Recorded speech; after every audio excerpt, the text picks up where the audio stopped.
The broadcast of the regular meeting of the Local Board of Appeal and Equalization will now begin. Good morning. Welcome to this live broadcast of our virtual meeting.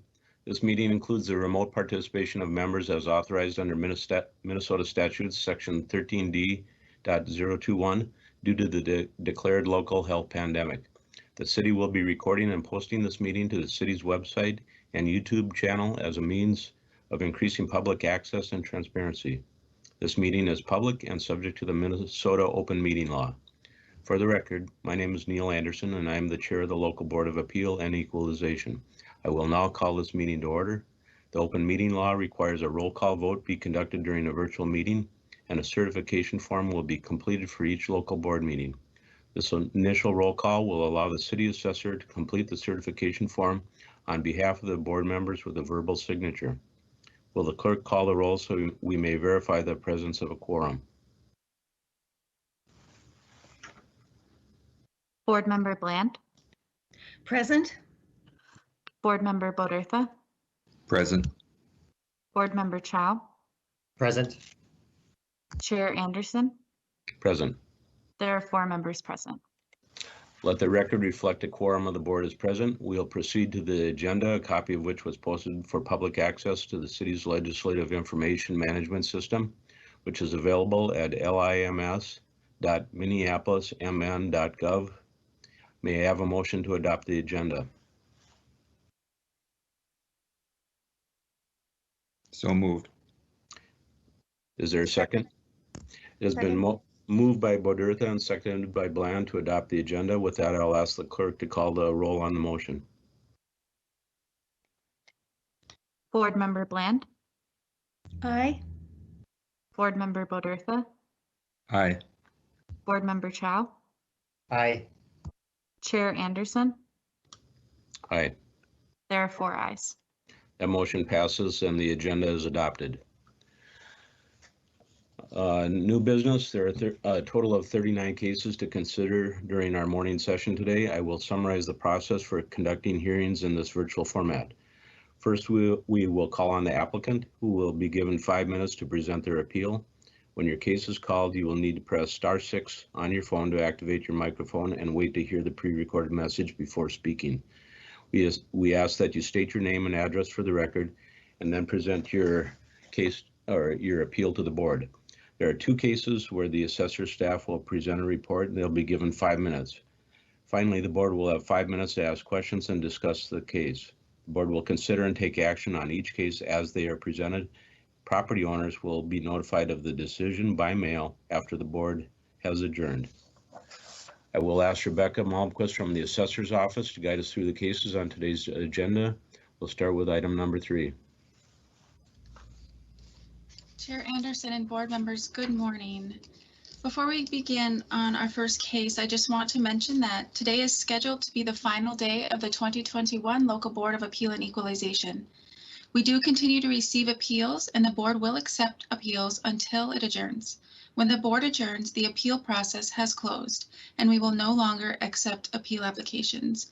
The assessor's office staff is monitoring incoming appeals and will notify the board of all appeals received before the board adjourns this afternoon. Thank you. So moving into our first appeal, it is item number 3 on the agenda, case number 21-0269. It is 3231 Pierce Street Northeast.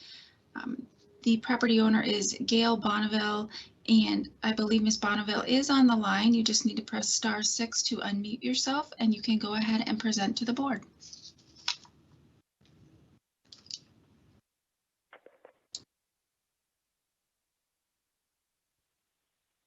Good morning. Can you hear me? Yes, we can. Please proceed with your appeal.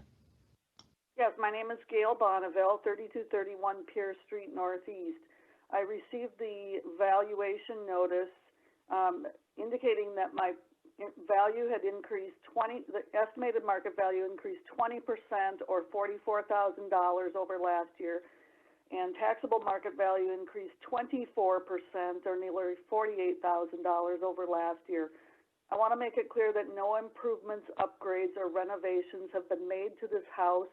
garage or property since 2015. And in fact, I feel the property in the house has fallen backwards, has not even maintained a status quo due to deferred maintenance, in part due to the COVID situation. I've lost the basement heating unit in May 2020 due to carbon monoxide and being red tagged.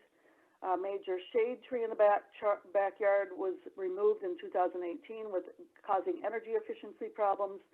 The sale price potential, I feel, has diminished due to what would be needed repairs before sale, including the basement heating source, chimney tuck pointing, garage foundation stabilization is needed, uneven, dangerous alleyway stairs. Nearly all of the 75-year-old windows are still present.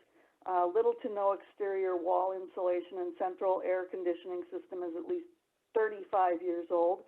I initially thought maybe all properties had gone up substantially, but I did a search of 38 adjacent properties on my block and the adjacent half block across the alley, and found that only 3 properties, including mine, and one that turned into a rental property last year, went up an assessed value of 20%, which is the highest amount of the parcels in this batch of 38.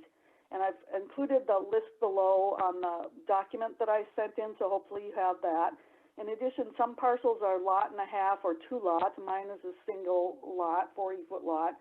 And according to the city's search tool, the house next door sold for under $8.5 thousand under last year's assessed value. And this year, the city and county website shows the estimated market value and taxable market value at both at $228,000, an increase of only 9%.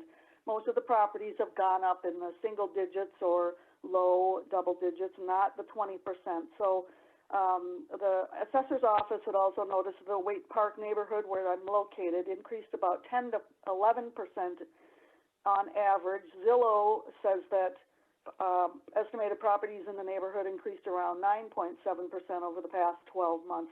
Again, no new amenities have been added to the general community nearby. In fact, we've had added blight due to an 8-acre parking lot for overseas shipping containers and associated new semi-truck diesel traffic, bringing extra pollution, noise, and blight to this area.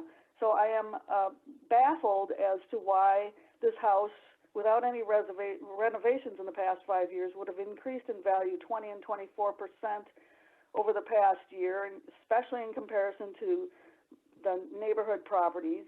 I'm assuming this assessor's office has performed accurate assessments in past years, so I'm not understanding why this has happened. I would like an answer. I did ask the assessor's office for the comparables. Many of those were not actually comparables because there's quite a demarcation line in this neighborhood when you go west of Johnson Street towards Central Avenue where I am. The properties I feel are quite a bit different and older, probably not as much invested in as they are as you get towards the suburb of St. Anthony's Village. So that's the opposite direction of where I am. So I did find a few sales, very few sales in my immediate area, and I've got that in my document too. And bottom line is I've found that those that are comparable to mine are assessed at a lower value, and the others are not comparable because the lots are bigger, they have 4 bedrooms or et cetera, and most, if not all, have had substantial renovation done to them, remodeling inside, as you can see on the photos that are still on the internet from when they did sell. So you have 30 seconds. I'm not sure what comparables the city is looking at that actually are comparable, because the neighborhood does change substantially, so they need to be looking closer to around this house. And I think that's about all I have to say. It's just that I'm just baffled as to why this has gone up without any renovations. Needed improvements on the house. If it were to sell, I would have to put in thousands of dollars worth of work, I think, to get it the fair price for it. Okay, thank you very much. You've you. met your time requirement. Just a note to begin with, I think as a realtor and speaking for other realtors, we're all baffled at the price increases we've seen this year, last year and this year. Will ask the board if they have any questions or comments regarding this property at 3231 Pierce. Chair Anderson, we do have our appraiser ready to present first if you would like Oh, him to excuse present. me. Yes, please. Okay, we have Matthew Banker presenting from the assessor's office. Thank you.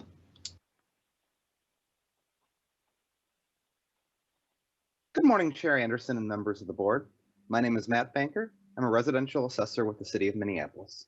I'm presenting case number 21-0269 pertaining to the property located at 3231 Pierce Street Northeast in the Waite Park neighborhood of Minneapolis. The January 2nd, 2021 estimated market value of the property is $262,000. The subsequent analysis of the subject indicates a value of $290,000. I completed a virtual review of this property with the homeowner on April 13th, 2021. A staff member from our office conducted an interior inspection in 2015. The subject was built in 1946 and is a 1.2-story single-family home in an area consisting primarily of other single-family homes and features 1,245 square feet above grade. The main floor consists of 5 rooms, including 2 bedrooms and 1 full bathroom. A bedroom comprises the entirety of the second floor. The basement is comprised primarily of finished square footage, largely a living room and 3/4 bathroom. The subject property also includes a detached 2-car garage. The garage can be accessed from the alleyway bordering the subject to the east. The current owner purchased the property for $105,500 on October 27, 1995. I relied on the sales comparison approach for this analysis. All 5 of the comparable sales used are 1.2-story homes within a half mile of the subject, each within the Waite Park neighborhood and west of Johnson Street Northeast. Comparable 1 at 3521 Polk Street Northeast sold for $288,000 in August of 2020. Comparable 1 is located 5 blocks northwest of the subject, and like the subject, comparable 1 is 3 bedrooms and 1 bathroom above grade with another below. Comparable 1 is similar in construction quality and condition, as well as nearly identical in square footage above grade. Comparable 1's lot is slightly larger, has slightly less basement finish, and just 1 garage stall. Comparable 2 at 3246 Lincoln Street sold for $277,500 in October of 2020. Comparable 2 is located 2 blocks east of the subject. Like the subject, comparable 2 has 3 bedrooms and 1 bathroom above grade, but unlike the subject, it does not contain a basement bathroom. Comparable 2 is also similar in quality and condition, but is slightly smaller than the subject, both above grade and regarding its finished basement area. Comparable 2's lot is similar to the subject's, but contains just 1 garage stall. Comparable 3 at 3345 Taylor Street sold for $310,000 in June of 2020. Located 3 blocks northwest of the subject, comparable 3 is slightly superior in construction quality, but is similar in condition, bedroom count, bathroom count, and is equal to the subject in quantity of garage stalls. Comparable 3 is slightly larger than the subject and additionally contains a porch, but has less finished basement square footage than the subject. Comparable 4 at 3538 Pierce Street sold for $270,000 in October of 2020. Situated 3 blocks north of the subject, comparable 4 is slightly superior in construction quality, but is similar in condition and bedroom count. Comparable 4 is slightly larger and has 1 above-grade bathroom like the subject, but has much less basement finish and does not contain a basement bathroom. Comparable 4 is situated on a larger lot, but has just 1 garage stall. Comparable 5 at 3415 Pierce Street Northeast sold for $239,900 in August of 2020. My apologies. Comparable 5 is located 2 blocks north of the subject and is similar in construction quality and style, but is inferior in size and condition. While comparable 5 has a porch and is located adjacent to a neighborhood park, it lacks both the central air conditioning and finished basement of the subject. After the adjustments were made on the comparable sales, the values range from $270,000 to $300,000. Comparables 1, 2, and 3 were given the most weight of my analysis, as these properties are most similar to the subject. Comparable 4 was also given substantial weight due to the recency of its sale. Comparable 5 received the least amount of weight in my analysis and served primarily to indicate the features of a property value valued in the range of $230,000 to $250,000. Given that the value of the property indicated by my analysis is $290,000, I have found the original 2021 assessed valuation of $262,000 to be well supported. Thank you for your time. I open myself to your questions. Thank you. Now, is there any discussion or questions by the board?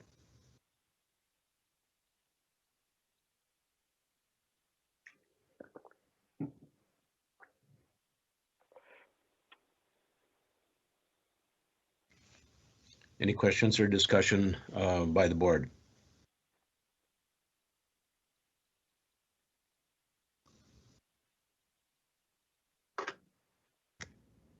Mr. Chair,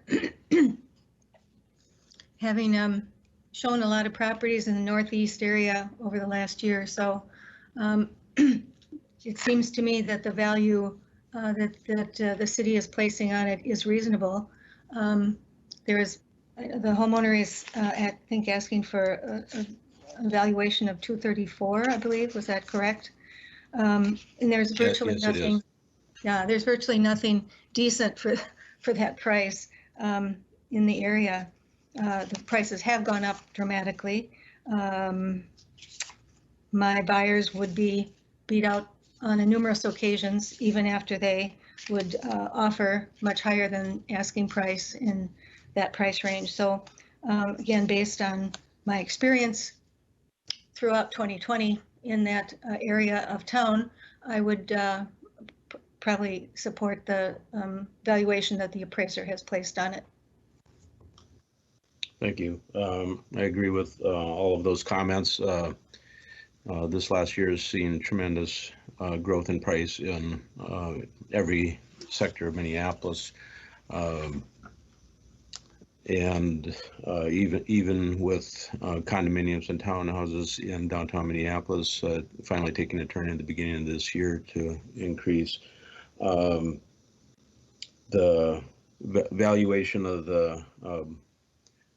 the assessor is at 262. The justification shows it could go up as high as 290. I don't feel that that is warranted at this point in time.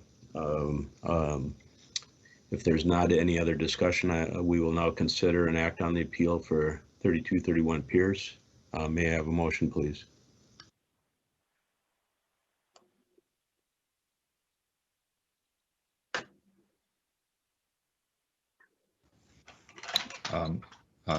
Mr. Chair, I'll move to sustain the value at 262,000. Thank you. Is there a second? Second? It has been moved by Bodertha, seconded by Bland to sustain the 2021 estimated market value at $262,000. Is there any discussion on the motion? Hearing none, I'll ask the clerk to call the roll. Board Member Bland, Aye. Board Member Bodertha, Aye. Board Member Chow, Aye. Chair Anderson. Aye. There are 4 ayes. That carries and the motion is adopted. Rebecca, item number 4. Chair Anderson, yes. Moving on to case number 21-0290, located at 2835 Brighton Avenue Northeast. I do believe the property owner is on the line. Yes, I believe they are. So property owner Rosemary McGonigal, you can go ahead and press *6 to unmute and present your case to the board. Thank you, Rebecca. This is Rosemary McMonigal. Rebecca, I appreciate you leaving me a voicemail after we closed yesterday because our office filter had caught your email. Matt Banker has spoken with me, and I've emailed him information as follow-up before this meeting. Matt did explain to me that it wouldn't matter to any of you that the value increased over 72% in 1 year, but it does matter greatly to us. There's a couple of challenges on the property. The rear property width is 31 feet, which is very small. The north property is 99 feet, which is also very small. After we purchased the lot, the zoning department increased the setbacks from 5 to 7 feet, which has made it difficult to fit on the property. An example would be the rear property went from being 21 foot buildable to 17 foot buildable when you look at the setbacks, and that means the difference of whether a garage fits or not. The buildable area reduced over 14% from 2534 to 2171 square feet, and we have had the property surveyed since we purchased it. We've also had geotechnical soil borings done. I provided a copy of this to Matt Banker. There are bad soils, and American Engineering and Testing Engineers have said to remove 4 feet of soil within the footprint and 4 feet beyond the footprint of the house and the garage, wherever that gets built. Since we've done the survey and soil boring work and have learned of the issues impacted on the lot, we feel that the property value is not what we originally paid, and that the current 2021 value of $45,300 does reflect the value. Thank you. Thank you. Is there a staff report on this? Chair Anderson, yes. Matt Banker again will be presenting on this case. Go ahead, Matt. Okay. I provided a copy of this to Matt Banker. There are bad soils and Okay, sorry, I just wanted to make sure that was the right thing.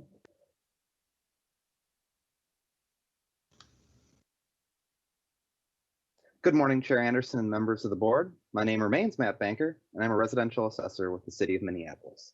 I'm presenting case number 21-0290, which is located at 2835 Brighton Avenue Northeast in the Waite Park neighborhood of Minneapolis. I completed a desktop review of this property with the appellant over the phone on April 13th, 2021. The January 2nd, 2021 estimated market value for the property is $78,000. A subsequent analysis of the subject indicates a value of $90,000. The subject is a vacant, residentially zoned lot spanning 4,847 square feet. The lot is slightly trapezoidal in shape and borders developed single-family dwellings to the north and east, with Brighton Avenue to the west and an alley comprising the entirety of the southern border. The current owner purchased the property as a vacant lot for $75,000 in 2015. I relied on the sales comparison approach for this analysis. All 4 of the comparable sales used were vacant at time of sale and zoned for residential development. Comparable 1 at 2946 Taylor Street sold for $90,000 in May 2020. Comparable 1 is located half a mile west of the subject in the adjacent Audubon Park neighborhood. The subject is similarly sized and, like the subject, is located 1 block from St. Anthony Parkway. Comparable 1 is deemed inferior in topography due to the moderate sloping, which, from an interview with the buyer in December, has made designing a suitable single-family home somewhat complicated. Comparable 2 at 3543 Pierce Street sold for $80,000 in July of 2020. Comparable 2 is located 1.25 miles northwest of the subject in the Waite Park neighborhood. Comparable 2 is also similarly sized to the subject. An adjustment was made to account for Comparable 2's slightly inferior location, both observationally due to its proximity to nearby railroad tracks and confirmed by referencing our office's study of land values. Comparable 3 at 3410 Wilshire Place sold for $184,700 in November of 2020.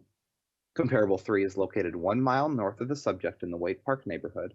Comparable 3 is notably larger than the subject, and an additional adjustment was made for the shape of Comparable 3, namely its superior width to both the subject and other comparables. Comparable 4 at 595 36.5 Avenue Northeast sold for $56,058 in December of 2019. Comparable 4 is located 2 miles northwest of the subject in the adjacent Columbia neighborhood. Comparable 4 is slightly smaller than the subject with slightly inferior topography. Adjustments were also made for Comparable 4's location, again referencing our office's study of land valuation. After adjustments were made to each of the comparable sales, the range from which to evaluate the price per square foot for the property landed between $14.22 and $22.07 per square foot.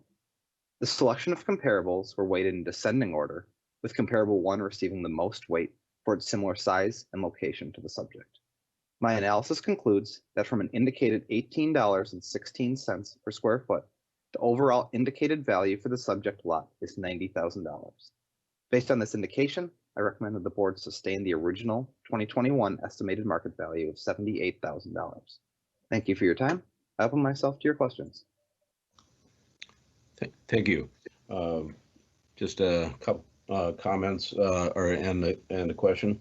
I was the listing agent of 595 36.5 Street. That was a distressed sale. The owners needed to sell it immediately. There were some personal issues that they were dealing with, and so that is really a lower comp dollar-wise. They were the adjoining lot was equal size, smaller lot, and they were able to build a rather large 2-story there. I don't think they needed a variance on it. So the question I have for Matt, did you take into account the soil conditions of the subject property here? Yes, I actually I made a phone call to the author of the report, which is cited in the board packet that you all received. He indicated that in almost all cases in Northeast Minneapolis, and pretty much in all of Minneapolis, this is similar to what each of these comparables would require. Okay, thank you. Are there any other questions or comments from board members?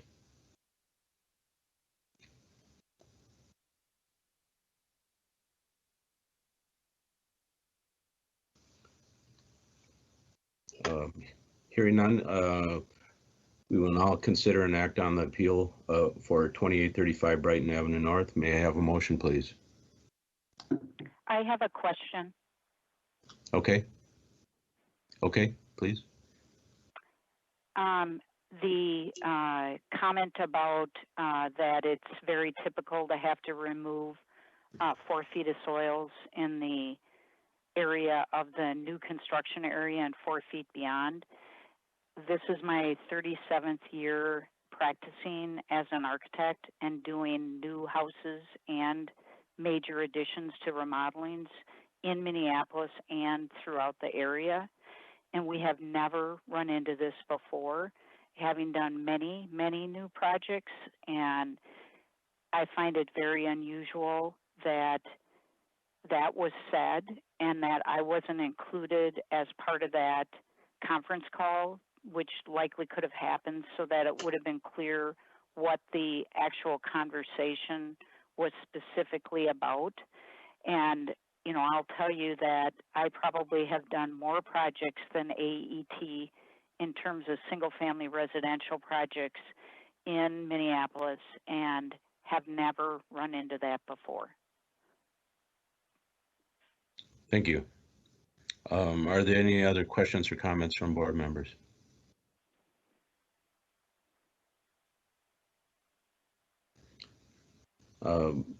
May I have a motion, please?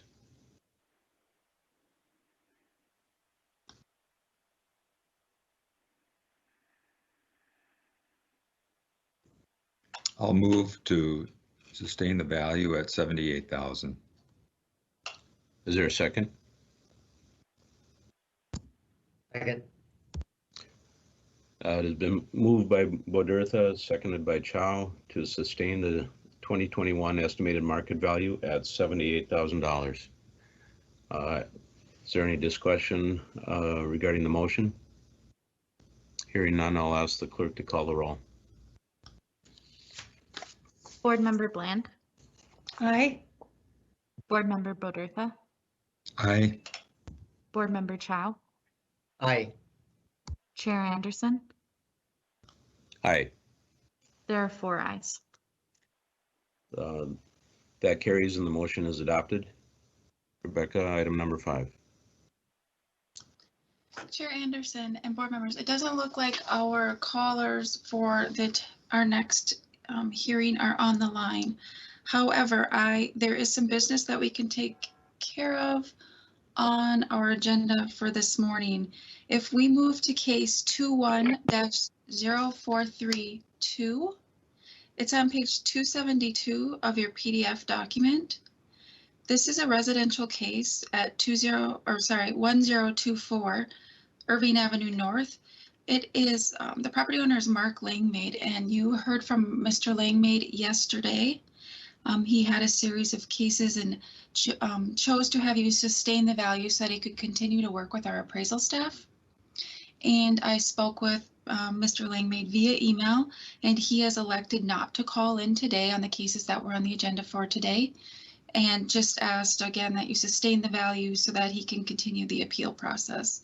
So that is case 21-0432, and so the board can take action on that case.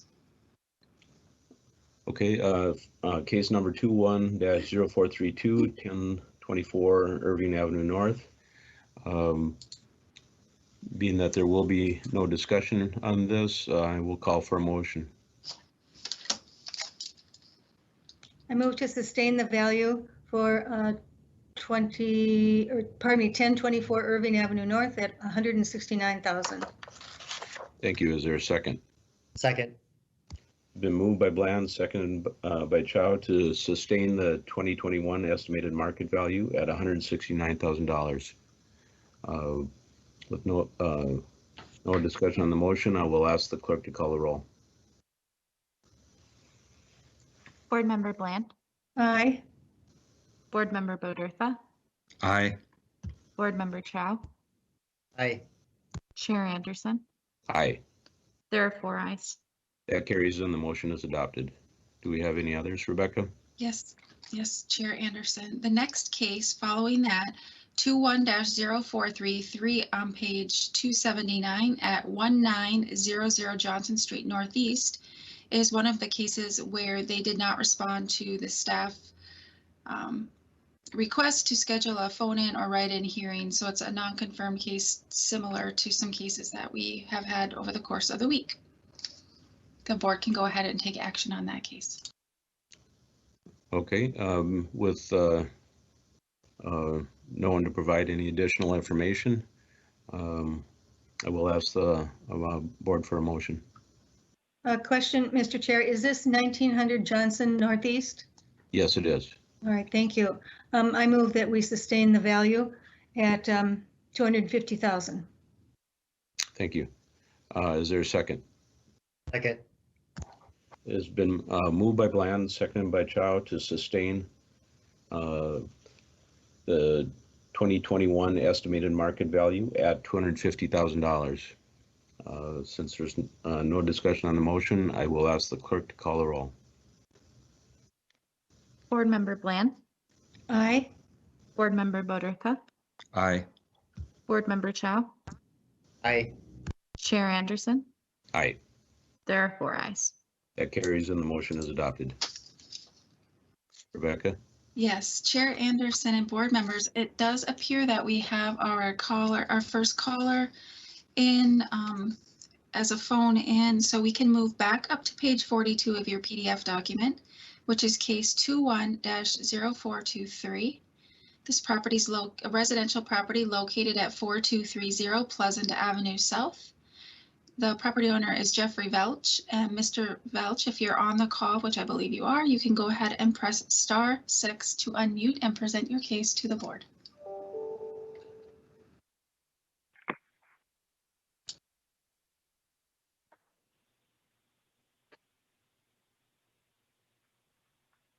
Hello. Hello. Please proceed with, identify yourself and the property, and then please proceed with your appeal. Sure. My name is Jeff Velch. I'm located at 4230 Pleasant Avenue South in Minneapolis.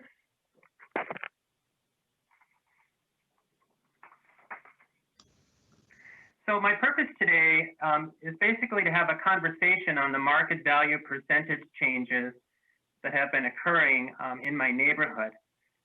What I'm hoping for today is that you can provide me with a brief explanation of how the market value percentages are increased or decreased. When I look on my whole block, only 30% of the homes are getting increases above 1%, whereas 70% are getting increases of 1% or flat. I've noticed that it seems to have been a pattern over the last 3 years. And I guess I need some help in understanding the process. What am I missing with this pattern? I know that Connie Ferguson reviewed my home back in 2018. She submitted the home as average. You know, there clearly are some challenges with my home relative to when you do comparables. I've had no major renovations on my property. I've lived here for 20 years. I have a very small kitchen, 8 by 10. The refrigerator's in the hallway, in the back hallway. So there's some challenges clearly, you know, if this house ever went on the market.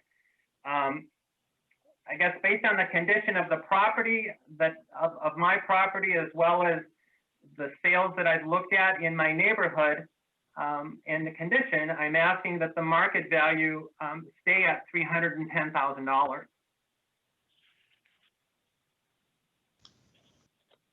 I have attached some exhibits that go through my findings, as well as the historical on my market values that I've had. As you can see, I've gone through a few periods of double digits, and the comparables that I use. It's obviously a challenge given the square footage of my property, and I have a 3-bedroom, 1-bath home, and it's kind of a challenge to find the comparables in this area for this type of property. Okay, thank you. Thank you very much. Do you have anything to add? I do not. Okay. As just being a board member, I can't address your earliest questions about how the process works from the assessor's department. If Rebecca would want to comment at all on that for clarity. Chair Anderson, board members, and Mr. Welch, can you restate the question? I'm sorry, I had to step away for a quick moment. So my question that I started out with, I wanted to have a brief conversation on the market value percentage changes. And I was asking if someone could provide me a brief explanation of how the market value percentages are increased or decreased. Because when I look at my whole block, only 30% of the homes are getting increases above 1%, whereas 70% of the homes on my block, as well as some surrounding areas in my area, are getting 1% or flat. And there are even homes on my block that have had no increases, who had like $100,000 additions or major upgrades done. Chair Anderson, board members, and Mr. Welch, I can tell you that we utilize a computer-aided mass appraisal model. We model residential values. We use the key characteristics of properties and factors to create this model. And so two properties next door to each other that have different characteristics, different information about them, will receive different increases or decreases. So there may be years when values are trended and a model is not used, and you may see more consistency in next door properties, but we are using a computer-aided mass appraisal model, and therefore it really utilizes all of the specific characteristics of each property. I think there's something wrong with the model in my neighborhood. As I said, I know of homes that have, there's one that had a gut renovation in their kitchen. There's one that, put $100,000 addition for a kitchen, as well as other upgrades, in the surrounding area. And they've consistently not gotten increases on a percentage basis. Okay, so Mr. Welch, regardless of what the board decides here today, just know you still have the opportunity to continue your appeal. You'll work with our staff appraiser assigned to this property. I believe it's Brian Nelson. I'm not exactly sure on that. But you can continue to work with the appraiser assigned to this property, and they can explain and go into all of the details about what is happening in your neighborhood on your block with you and provide comparable sales. I appreciate that. Like I said, I had done some on my own. I've been keeping track of the area. I know the market is changing all the time. So based on my analysis today, that's why I'm asking if the market value stay at 310 where it's at. This is Chair Anderson. As a realtor, I look at your history of valuations and know definitively that the market there has increased at a much higher rate than what your taxes of tax valuation has done over the last 5 years. And that is separate from any analysis that this city does. But I'll open it up to board members for questions and comments here. Board members? Mr. Chair Anderson, I'm quite familiar with the area, having excuse me, grown up not far from there. I guess there may be some argument here for an adjusted value, but I don't think there is information provided for us to be able to determine that.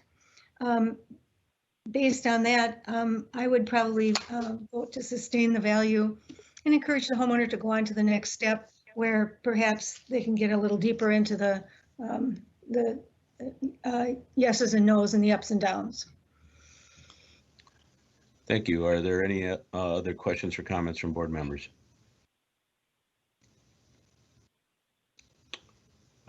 Hearing none, we will now consider and act on the appeal for 4230 Pleasant Avenue South. May I have a motion, please?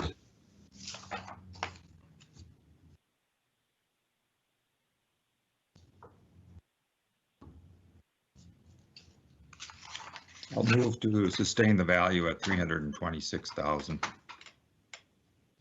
Thank you. Is there a second? Second. It has been moved by Bodertha, seconded by Chow to sustain the 2021 estimated market value at $326,000. Is there any discussion on the motion? Hearing none, I'll ask the clerk to call the roll. With the board, or do I have a comment? Go ahead. Well, I understand you want me to go through the next process, but you do realize that I actually let someone in my home in 2018 and did an evaluation. So I'm not sure what the next process is. Oh, it would be to repeat the same process, sir. I call the clerk to call the roll on the motion. Board Member Bland, Aye. Board Member Bodertha, Aye. Board Member Chow, Aye. Chair Anderson. Aye. There are 4 ayes. That carries and the motion is adopted. The next case, Rebecca. Yes, Chair Anderson and board members. Moving on to case 21-0424, condominium located at 2885 Knox Avenue South, unit number 708, located on page 53 in your PDF packet. The property owners are on the line. You will just need to go ahead and press *6 to unmute, and you can present your case to the board.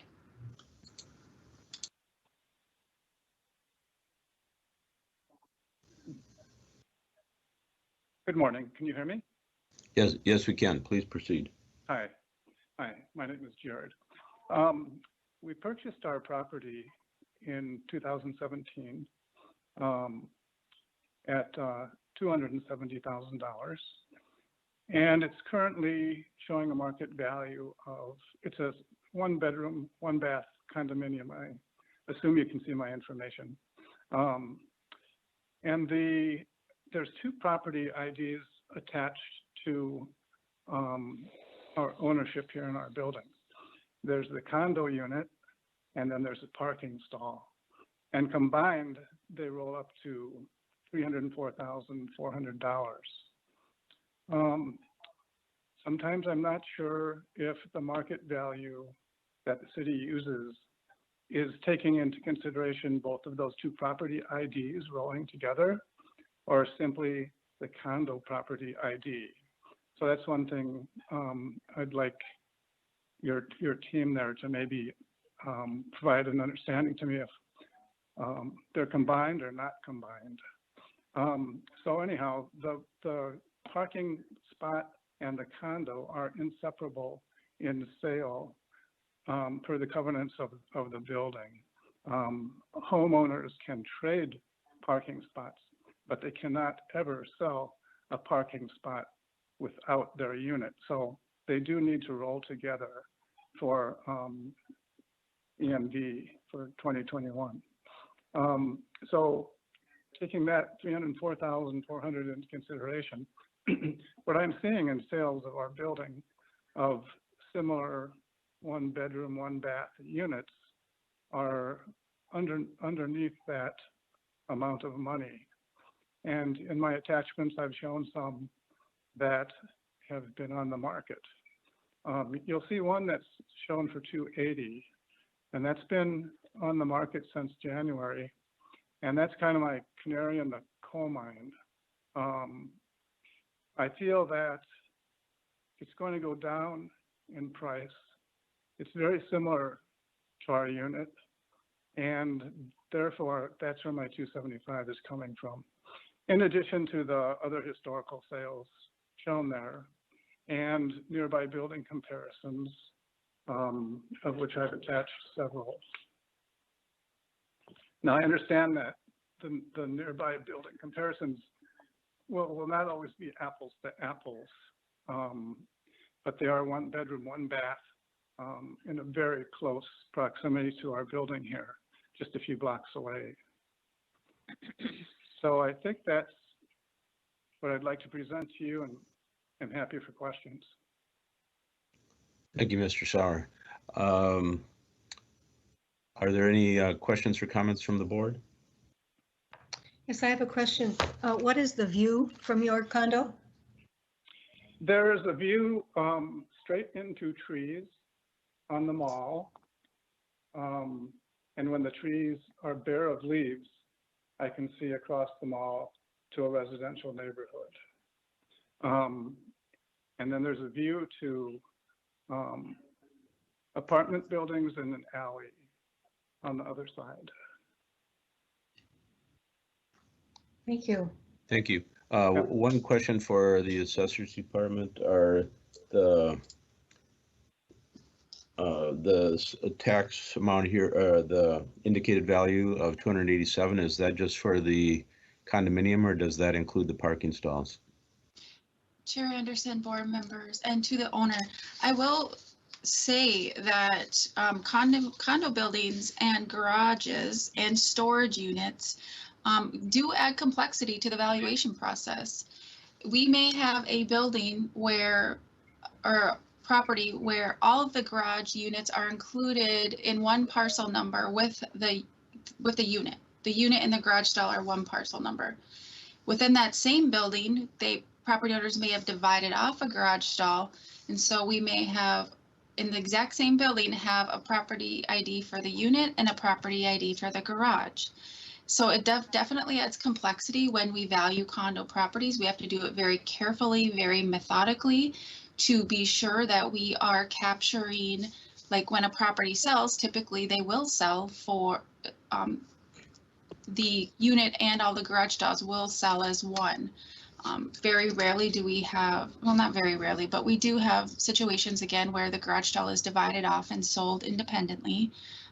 But I will say, just to the owner's point, that it does add complexity when we value condominium properties, but we do include the garage stalls when we set the value, and the garage stalls carry their own value as well.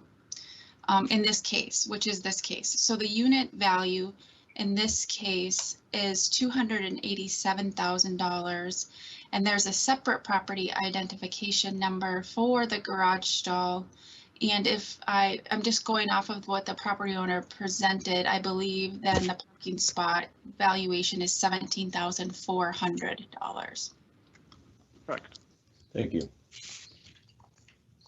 Are there any other questions or comments from board members? Yes, Mr. Chair, I have a question. I don't know the building at all, and I see all the unit numbers here for the building that are for sale or have sold.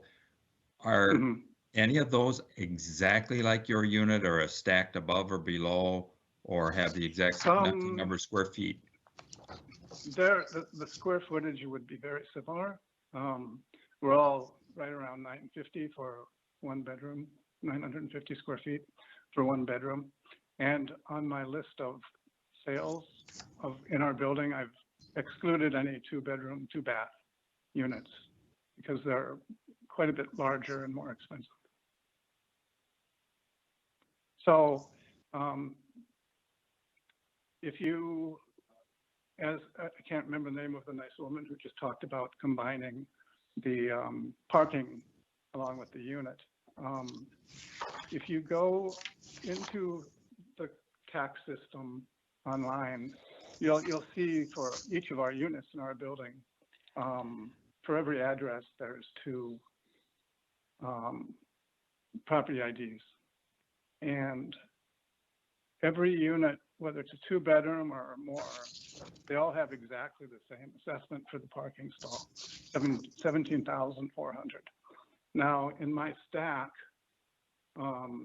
meaning condos on top of each other in our building, in my stack, we all have the exact same square footage and similar content.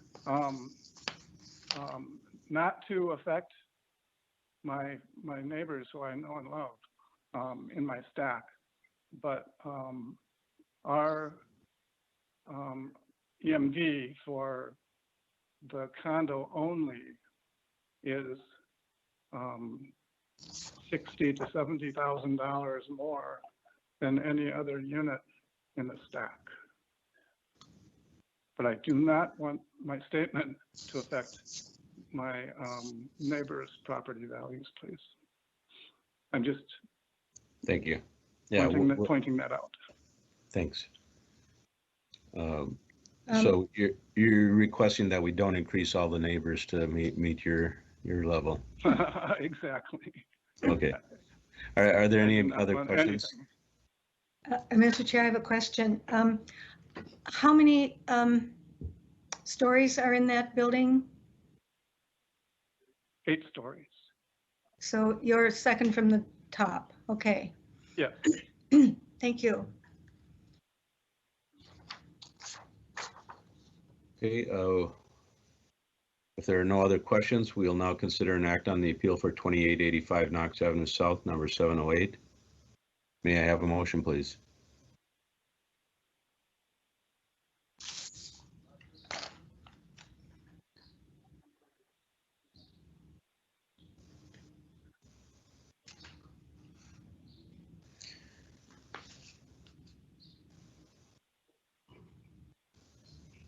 I'll repeat. May I have a motion?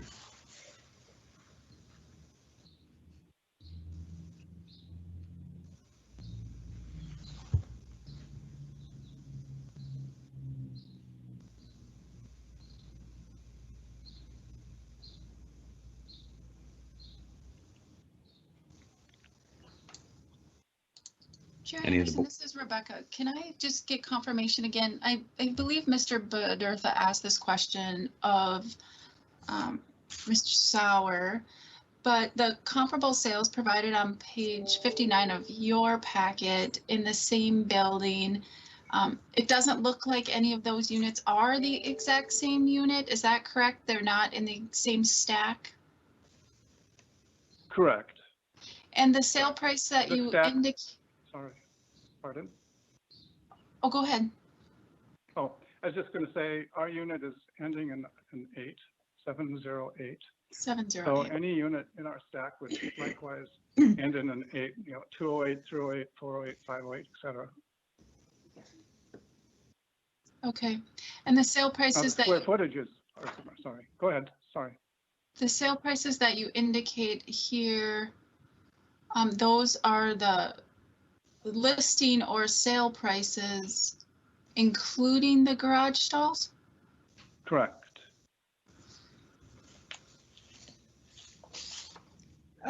Ms. Malmquist, when condos sell that have separate PIDs for the garage stalls, we never indicate separate prices. It's always one price. And so when we do look for comparables, we look for whether or not a condo unit has one or two or perhaps no garage, and that will affect the overall price. But for purposes of what things sell for, it always includes whether or not it has a garage stall or a parking space. That's correct. I'm inclined to agree with the owner that the assessed value is high, and I'm still looking for a motion here. Yeah.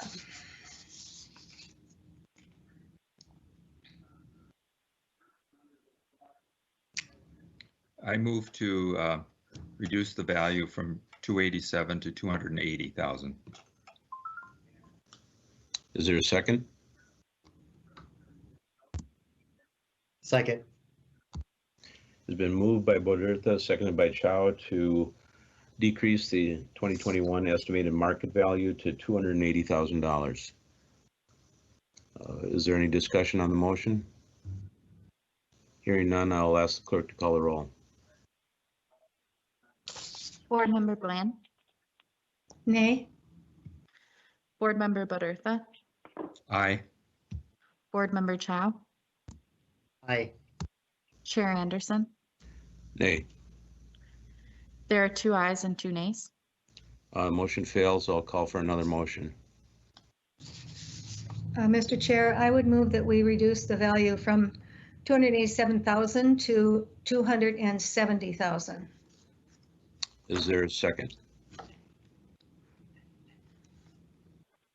I'll second that. Thank you. It's been moved by Bland, seconded by Bodertha to decrease the 2021 estimated market value to $270,000. Clerk, I'll ask you to call the roll. Board Member Bland, Aye. Board Member Bodertha, Aye. Board Member Chow, Aye. Chair Anderson. Aye. There are 4 ayes. That carries. The motion is adopted. Rebecca, next case. Thank you. Chair Anderson and board members, the next case is case 21-0425 at 3006 Ulysses Street Northeast. It's on page 60 in your packet. However, I do not see the phone number listed for this property on our call. Is the property owner the Volna Family Trust? If you're on the call, please press *6 and state your name and address. Apparently the Volnas are not on the line. Okay, then we would move to case number 21-0426. This is a double bungalow at 2619 Burnham Road. Property owners are David and Patricia Shirley. This is on page 68 in your packet. Mr. or Mrs. Shirley, if you're on the call, please press *6 and state your name and address for the record. Thank you. David and Patricia Shirley, 2619 Burnham Road is the tax address, and we live on the other side, 2621. Okay, please present your case to the board. You have 5 minutes or less. Oh, okay. Well, first off, I would ask the board, since I'm not driving, but did they receive my 3-page document? Yes, we did. Okay. Are there questions on, or has the document been read? Has it been reviewed? I believe so. I know I have. I can't speak for the board members, but please proceed with your appeal. Sure. Okay. The appeal is based on, we are in the midst of the construction for the Southwest Light Rail. It is right behind the house. We have spoken with 5 other realtors that are residents or experts in the Cedar Isles Dean neighborhood, which I have resided in since 1959. We have successfully appealed the increases in our property value for the last 3 times that they've been proposed to be raised. based on no one knows, including the city assessor that first looked at it in 2017, what the impact is really going to be on the marketable value of the building once the light rail is running. The light rail now has been pushed back to 2024 at a minimum to be operational. And we've been told if we sell it before people can see it, feel it, experience it, we are going to take a pretty serious bath on the value of the home. So we proposed, and I didn't realize the first time we proposed it, that you cannot just have a blanket statement and say freeze it until the light rail is operational so people can experience it and make a judgment call on whether they believe it is impacting the livability there. So we have to do this annually, although I believe in 2018 it was skipped. So it's 2017, 2019, 2020, and now we're going for the 2021 tax year. We propose that it stay at $425,000. I know the increase is not that large. I don't even have the paperwork in front of me, but that's what we're proposing. Since the last presentation I did, the TC&W Railroad has been moved 42 feet closer to our house. And unfortunately, the plans that they had to plant what they described as overstory trees has now been reneged upon because there is no space left. That has been confirmed by Rick Croyce of the Public Works Department for the City of Minneapolis, that the Met Council or whomever is planting trees or at the behest of the Met Council will not be able to plant anything to screen what's going on, which will include 210 light rail trains a day. Plus now we have the TC&W tracks 42 feet closer, and they are also allowing the tracks to be used by 5 other railroads currently. So it did a major impact on our livability, but that's what I've got. Questions from the board? Thank you. Just one question for myself, and then I'll ask board members, but I understand you've had the same tenant for 14 years? Yes, we have. Okay, so you haven't lost any income due to the light rail at this point? No, but what I've said in my document is that we've frozen the rent. It is unrealistically low anyway. It's $1,200 a month for a 2-bedroom plus den, but we've kept it at $1,200 including utilities because we know that they're on the cusp of leaving just because of the construction. And as I said in the document, I don't know, during the middle of the construction, we don't know if we lose our tenants, if we're even going to be able to rent it. We really do not know. The rent at $1,200 a month with utilities included is probably $300 to $500 lower than it should be for the market. But that said, what we had in the back and what we have in the back now, as you can see in the photos that are provided in the document, is a whole nother animal. It's not the way it was. Okay, thank you very much. Board members, do you have any questions or comments? Mr. Chair, there is a significant impact with the light rail construction.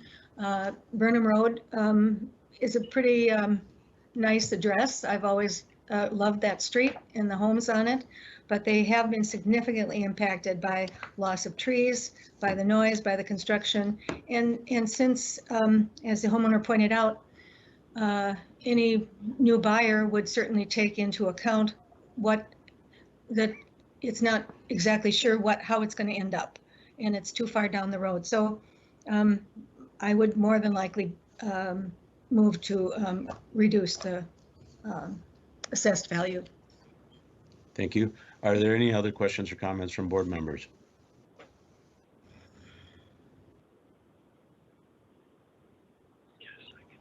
Hearing none, we will now consider an act on appeal for 2619 Burnham Road. May I have a motion, please? I move that we, excuse me, reduce the assessed value for 2619 Burnham Road from $446 to $425. Thank you. Do I have a second? Second. It's been moved by Bland, seconded by Chow to decrease the 2021 estimated market value to $425,000. Is there any discussion on the motion? Hearing none, I'll ask the clerk to call the roll. Board Member Bland, Aye. Board Member Badurtha, Aye. Board Member Chow, Aye. Chair Anderson. Aye. There are 4 ayes. That carries and the motion is adopted. Item number 9. Thank you very much. The next case is 21-0427, a residential case located at 5200 Knox Avenue South. The property owner is on the call, Micah Ravel. Please press *6, state your name and address, and you can present your case to the board. You have 5 minutes or less.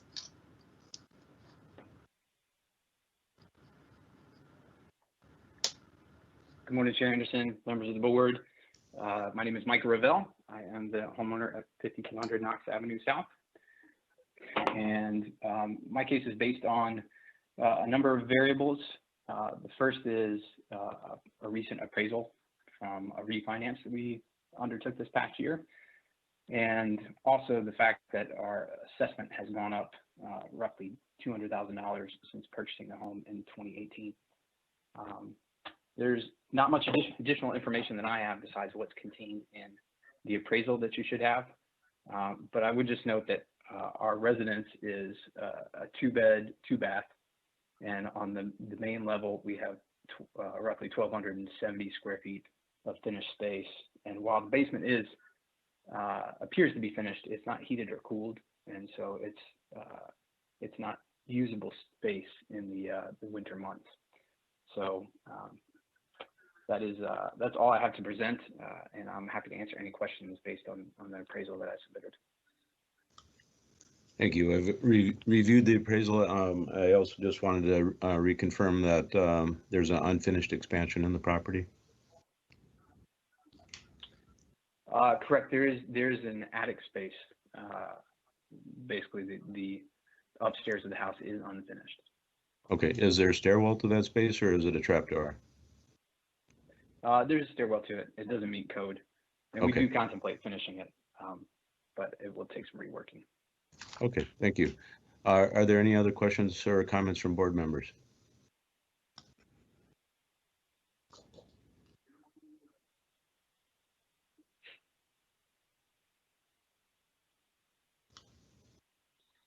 Board members will have to unmute their microphone in order to comment.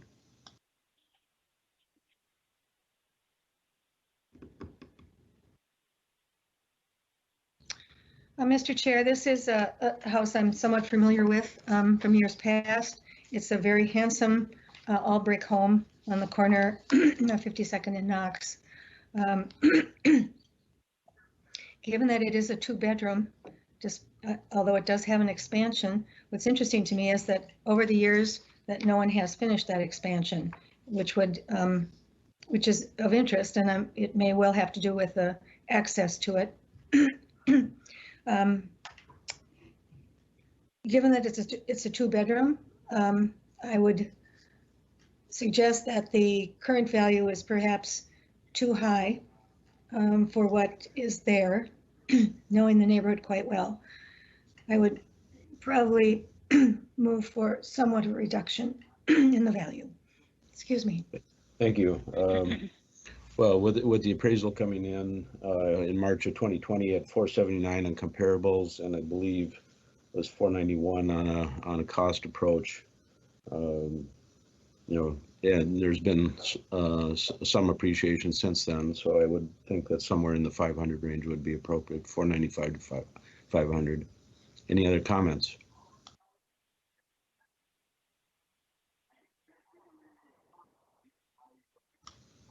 Hearing none, we will now consider an act on the appeal for 5200 Knox Avenue South. May I have a motion, please? I move to reduce the value to $500,000. Thank you. Is there a second? Second. It's been moved by Badurtha, seconded by Chow, to decrease the 2021 estimated market value to $500,000. Is there any discussion on the motion?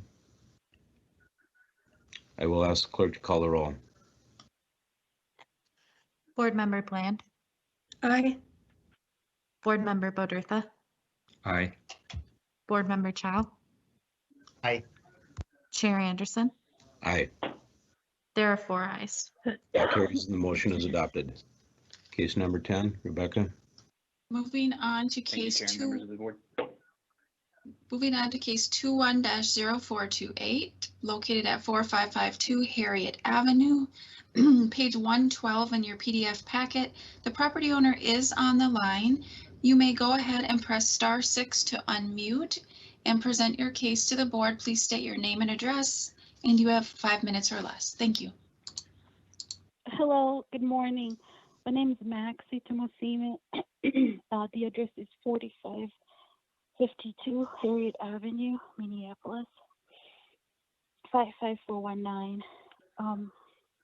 I sent in the 2 appraisals. I missed the previous year because I mailed the appeal to St. Paul and I couldn't walk to downtown Minneapolis, but I was hoping that we could reduce this year's taxes based on the appraisal and the comparables so that I can get that money back. The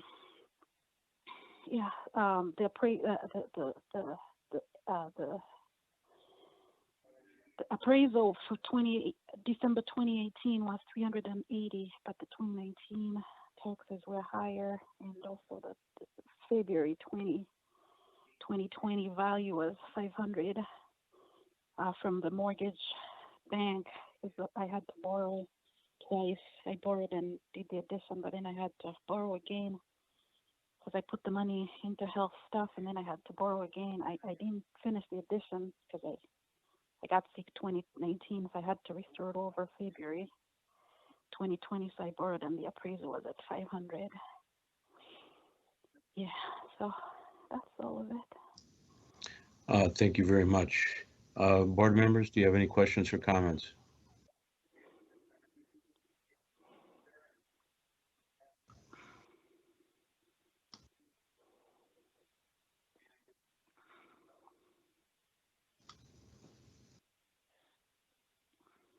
Board members, do you have any questions or comments? Mr. Chair, the 676,000 seems very high to me for this property. And based on that, I would likely recommend a decrease. Thank you. I agree. The 2 appraisals, the one is dated, but February 2020 of 500 might be a little low, and we have seen some appreciation since then, close to 10%.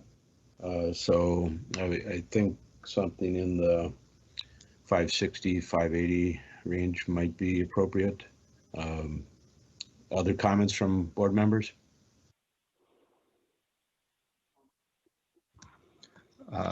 Mr. Chair, this looks to be kind of a unique property in a sense. It looks, apparently there was a large addition or an addition put on several years ago. And so maybe that addition didn't add the contributory value to the property as maybe originally thought. Is what I'm guessing. It's a property that I don't know what the original size was, but obviously a large addition because there was quite a large new improvement made back in 2019, which would have been probably built in 2018. So that's my only comment, that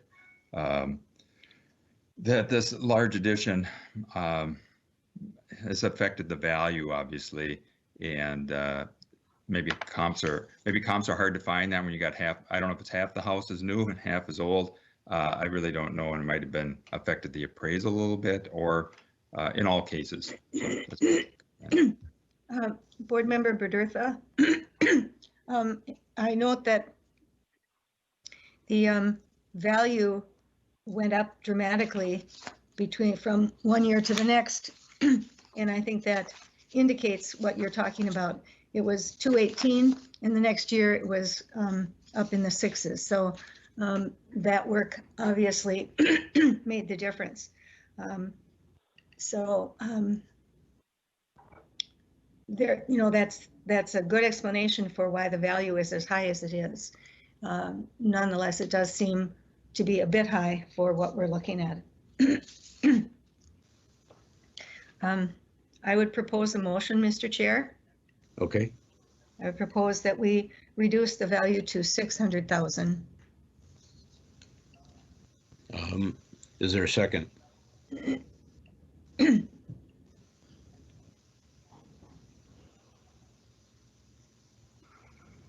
Liking a second, can I get another motion?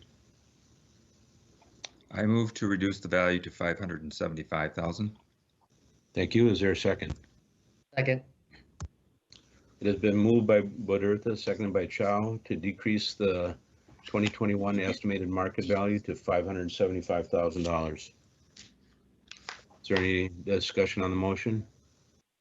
Hearing none, I'll ask the clerk to call the roll.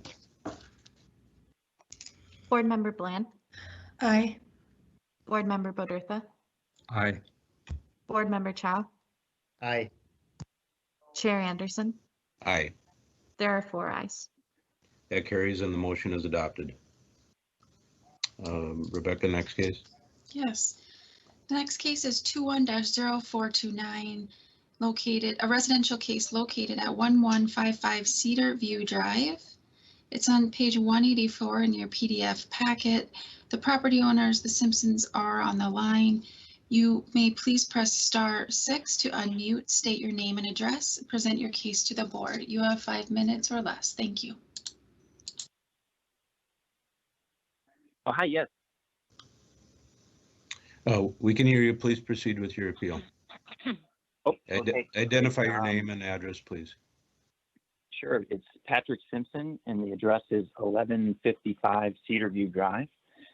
My wife and I, we recently purchased the property last Friday, and our lender had an appraisal done, and they compared kind of, I think it was like 55 different properties in the neighborhood, and identified 6 as being kind of relevant to this purchase. And they did that appraisal in March of this year, and the appraised value came in pretty significantly under what the county assessor has it at. I just wanted to get a sense as to how maybe you come up with that higher value, and to see if it's accurate or not.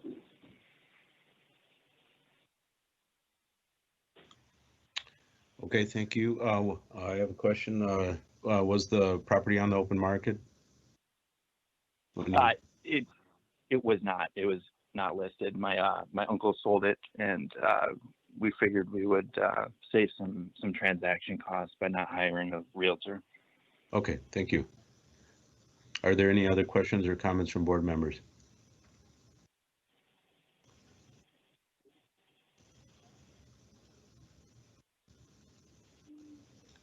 I have reviewed the appraisal and it appears to be in order. If there are no other questions, we can move to a motion.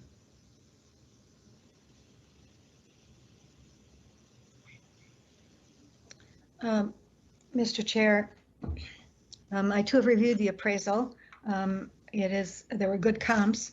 I would take in mind, however, the fact that it was not on the open market and perhaps not a arm's length transaction. Based on that, an appraisal for a sale will be reflected.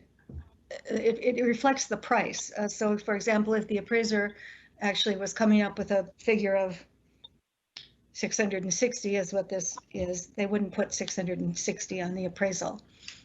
They would certainly sustain the sale price.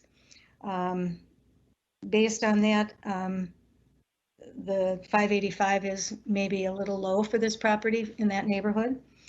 Maybe Mr. Chow could comment on appraisals done for purchases and refis. Sure.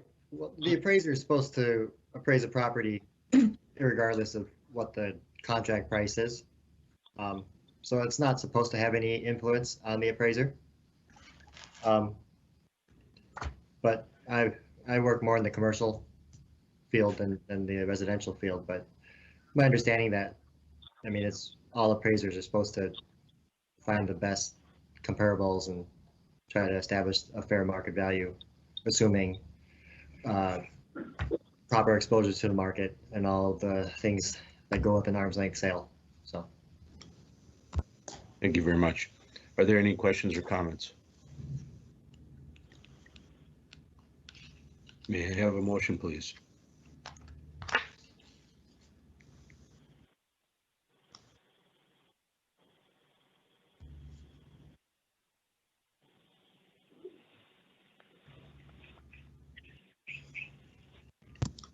I found the appraisal to be in order, so I moved to revise the value to the appraised value. I think it was $585,000. Okay, is there a second? Second. It's been moved by Chow, seconded by Bland to decrease the 2021 estimated market value to $585,000. Is there any discussion on the motion? Hearing none, I'll ask the clerk to call the roll. Board Member Bland. Aye. Board Member Bodertha. Aye. Board Member Chow. Aye. Chair Anderson. Aye, There are 4 ayes. that carries and the motion is adopted. Rebecca? Okay, thank you. You're welcome. Rebecca, next item. Yes, board members, your next case is 21-0430, residential case located at 5901 Vincent Avenue South. On page 230 in your packet, this is a write-in case, Chair Anderson, so you can go ahead and review and take board action.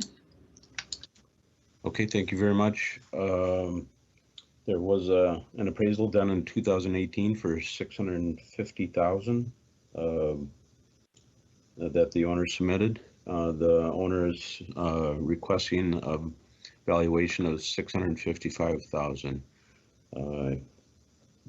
I believe we've had a fair amount of appreciation in that area since then. Any other questions or comments?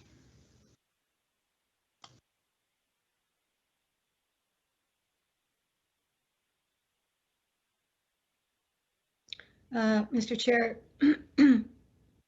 the appraisal or the appreciation over the 2 years since the appraisal is significant.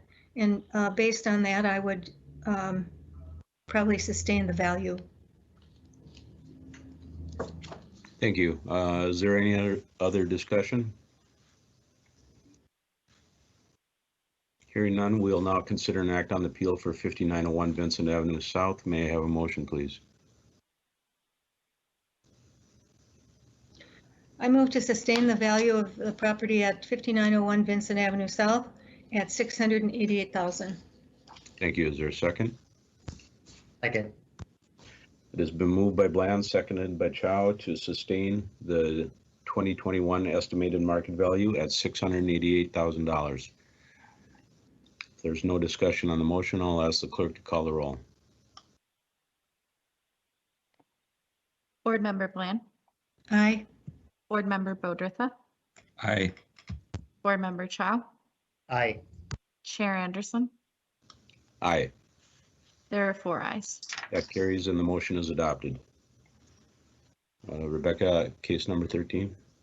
Yes, case number 21-0431 is a condominium located at 1120 2nd Street South, number 601. It's on page 266 in your packet. The property owners, Stephen and Cheryl Lang, are on the call. Property owners, please press *6 to unmute, state your name and property address, and you have 5 minutes to present to the board.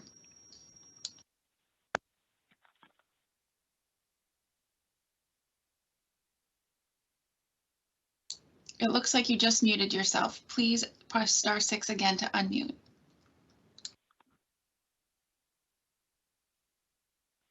Can you hear me? Yes, we can. Please identify Okay. yourself and the property and then proceed with your appeal. Okay, I'm Cheryl Lang at 1120 South 2nd Street, number 601. And we received our information. They assessed the value at 572. We're not talking about the garage. And I talked to my realtor. Our opinion of the value should be 540, because if you add the garages, that comes to 595. And we're looking at selling, and she said she can't get anyone to look at it if it's over 600. Now, the 11 is directly in our view, which has changed drastically the value of our property.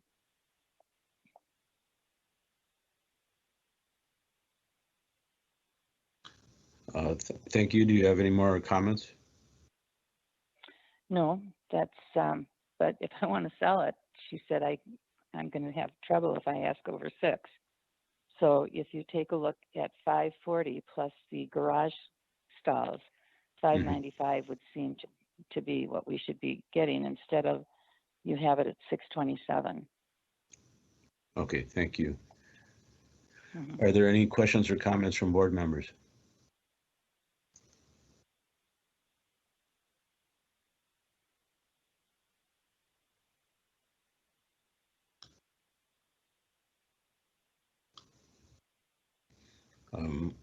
There are no sales comps to review here, so really all that we have is just based on the comments provided, the change in view. I see that the assessed value has decreased from 711,000 in 2018 to 665 in 2019 to 572 last year. Without sales comps, with you, there are, if you take a look at the other sales in the buildings, they've gone down. And with the unrest in the city right now, obviously our properties are not worth what they once were. I can't address, or I don't have the ability to address that here. We really need to be provided with some concrete information of other sales that are similar to your property that would justify a decrease. Do any of the other board members have questions or comments regarding that?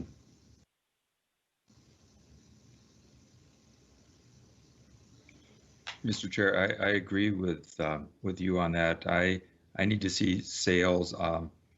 Anecdotal information is fine, but I prefer to have sales to look at in situations like this. Well, the thing is, we're in Phoenix, and we had to have this done by now. We can get that information because we're coming home May 7th. Appreciate that. Thank you. There is a process. This is the first step in a process. If we sustain the value here, you can take it to another step and work with the city assessor to adjust your value and or take it on to the county for a further opinion where you can provide more information. Okay. So what do I do next then? We'll make a ruling here today, and then you'll receive written notice, and there will be instructions on there to contact the city to appeal to the next level. Okay, that would be great. Thank you. Any other questions from board members?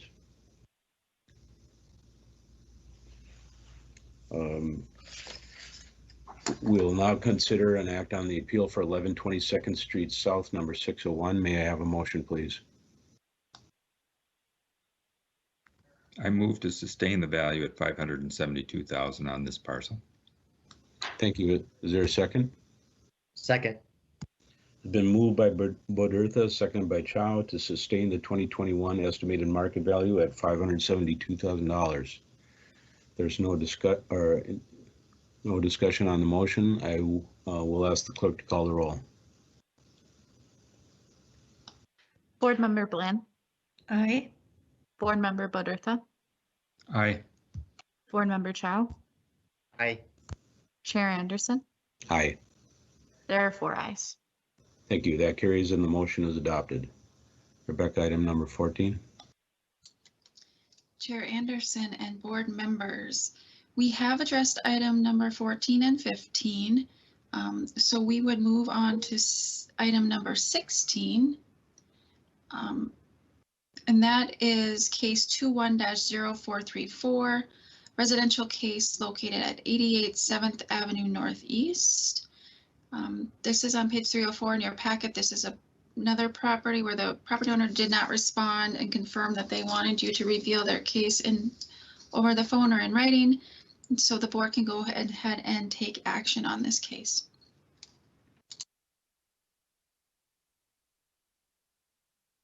Okay, thank you.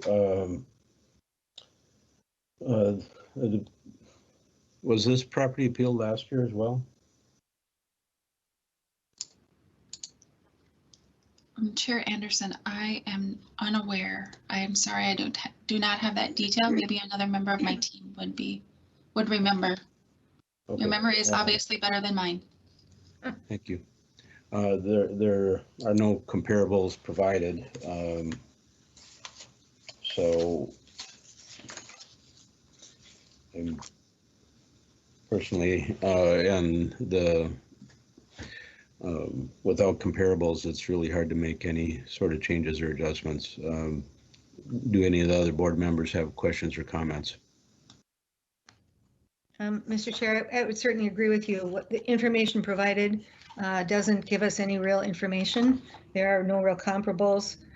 So based on that, I would make a motion that we sustain the value for 88 7th Street Northeast at $396,000. Thank you. Is there a second? Second. It has been moved by Bland, seconded by Chow to sustain the 2021 estimated market value at $396,000. If there's no discussion on the motion, I will ask the clerk to call the roll. Board Member Bland, Aye. Board Member Bodertha, Aye. Board Member Chow, Aye. Chair Anderson. Aye. There are 4 ayes. That carries and the motion is adopted. Chair Anderson, agenda item number 17, 21-0435 is the case number. Residential property located at 2434 James Avenue North. This is another property owned by Mr. Langmaid.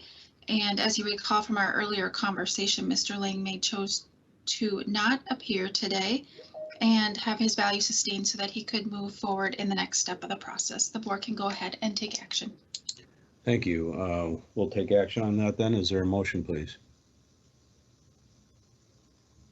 I move to sustain the value at $143,000. Thank you. Is there a second? Second. It has been moved by Bodertha, seconded by Chow to sustain the 2021 estimated market value at $143,000. There's no discussion on the motion. I will ask the clerk to call the roll. Board Member Bland, Aye. Board Member Bodertha, Aye. Board Member Chow, Aye. and Chair Anderson. Aye. There are 4 ayes. That carries and the motion is adopted. Rebecca, next case. Chair Anderson and board members, we are going to back up because there was one case where the property owner was supposed to call in and didn't, so we just need you to take action on that case. It's backing up to case agenda item number 7, case 21-0425, a residential case at 3006 Ulysses Street Northeast, page 60 in your packet. So the property owner didn't call in. You can review what was provided or you can sustain the value and move them forward in the next step of the appeal process. Thank you. Reviewing it quickly, the sales comps did not supply any content, real content that's helpful, though the pictures are compelling. I'd recommend the owners move on to the next level, being that they're not here today to plead their case. So unless there's any other questions or comments from the board, I will ask for a motion. I I move to sustain the value of 3006 Ulysses Street at $308,000. Thank you. Is there a second? I second that. Appreciate that. It has been moved by Bland, seconded by Chow to sustain the 2021 estimated market value at $308,000. There's no discussion on the motion. I'll ask the clerk to call the roll. Board Member Bland, Aye. Board Member Bodertha, Aye. Board Member Chow, Aye. Chair Anderson. Aye. There are 4 ayes. That carries and the motion is adopted. Where next? Chair Anderson and board members, we are moving down to our 10:45 to 12 p.m. Hearing session. I will tell you that it appears that the first 3 cases here were moved out of order. So I'm going to give you your packet number when we do each of these cases.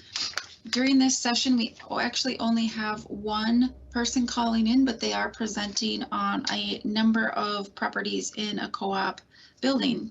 But we will first start with, it's agenda item, should be number 18, but I didn't write it down, I apologize. The case number is 210392.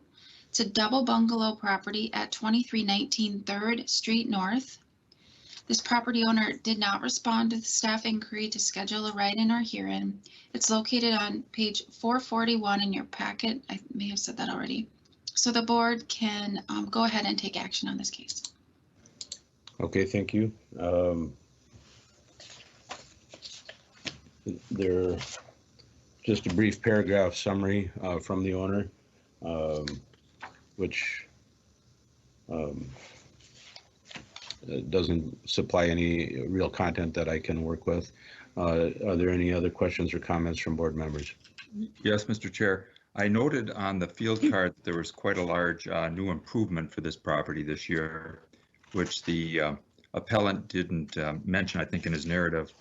But there appears to be, from what I show there, the value had gone up quite a bit, from $69,500 to $259,000, and it appears to be in regard to the new improvement.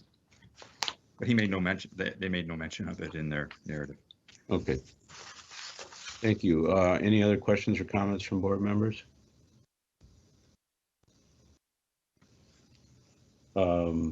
Hearing none, we'll now consider an act on 2319 3rd Street North. May I have a motion, please? I'll move to sustain the value at $259,000. Thank you. Is there a second? Second. Been moved by Bodertha, seconded by Chow to sustain the 2021 estimated market value at $259,000. If there's no discussion on the motion, I will ask the clerk to call the roll. Board Member Bland,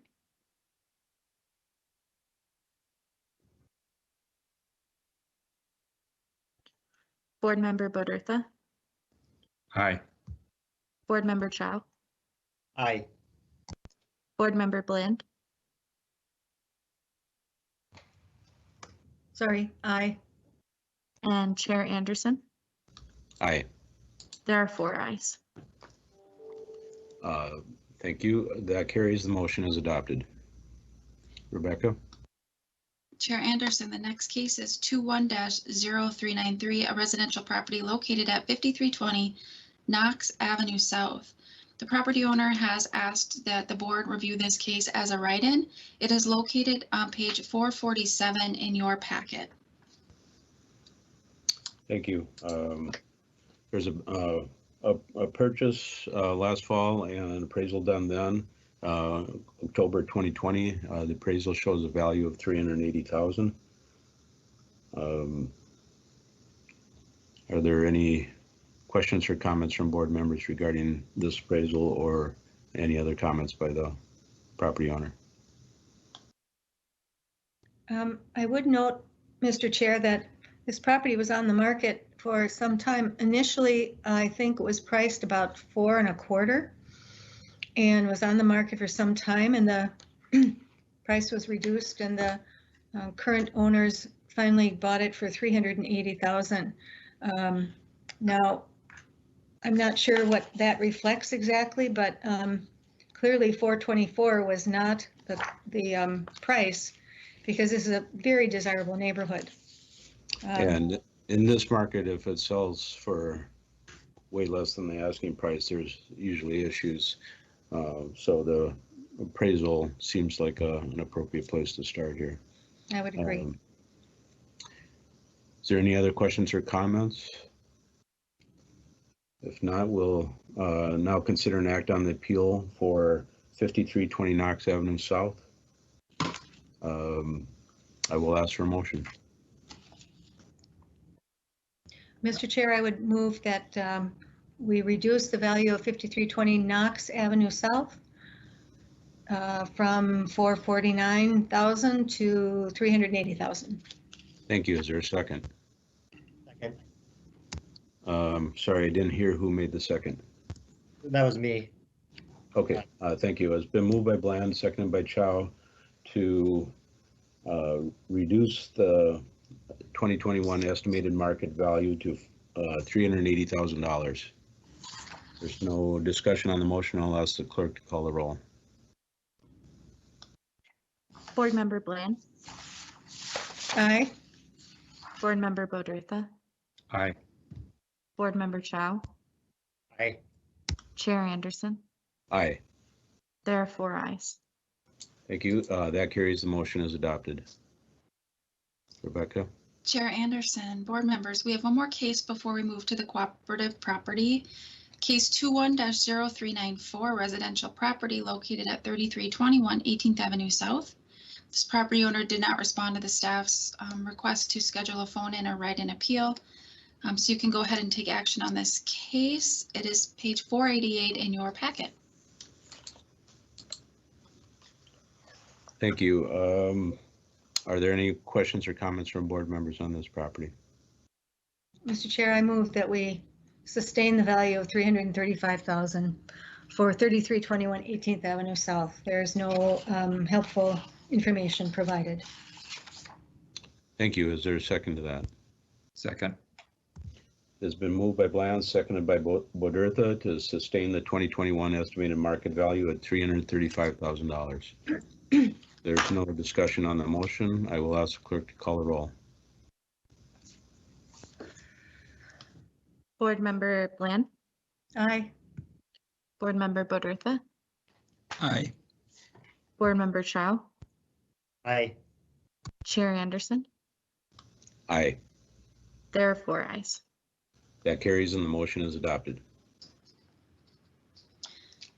Chair Anderson and board members, we are now moving on to this cooperative property on your agenda. And we have Randy Peterson, an authorized representative, is going to be presenting on all of these cases.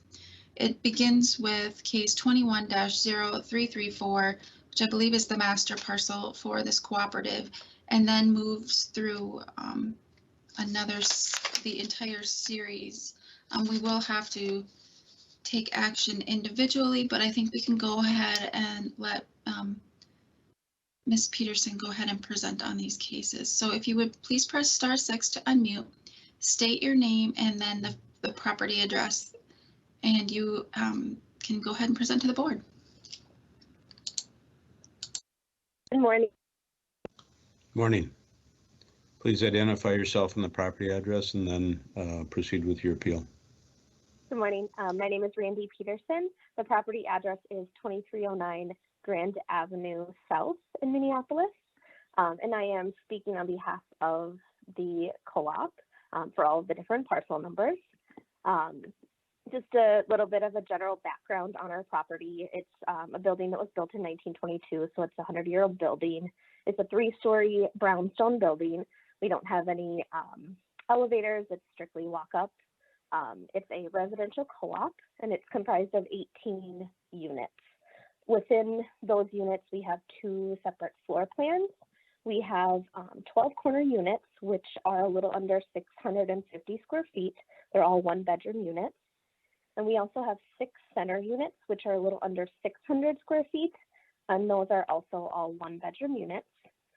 They're fairly small units in comparison to other market standards. We do not have any off-street parking. We're located near downtown in a congested neighborhood. And being that it's a building with no elevator, we don't have, much amenities to speak of that. We have a central laundry room for the entire building, which is 2 washers and 2 dryers for all 18 units. Being a cooperative, we have assigned washing time, so on-demand laundry is fairly limited for the residents. We also don't have central air conditioning in our building, and we have non-zone controlled steam heating, so the entire building is 1 temperature. To speak of the valuation on our property, I'm not sure if the comps were compared to condominiums, but because we're a co-op, condominiums are much different than our situation. Our units we don't have any restrictions when our shareholders are able to sell their units. And the sales basically reflect whatever the market is willing to pay for our specific availabilities. Our units are owned by the cooperative. That's why it's kind of a unique situation. So the shareholders don't actually own the unit.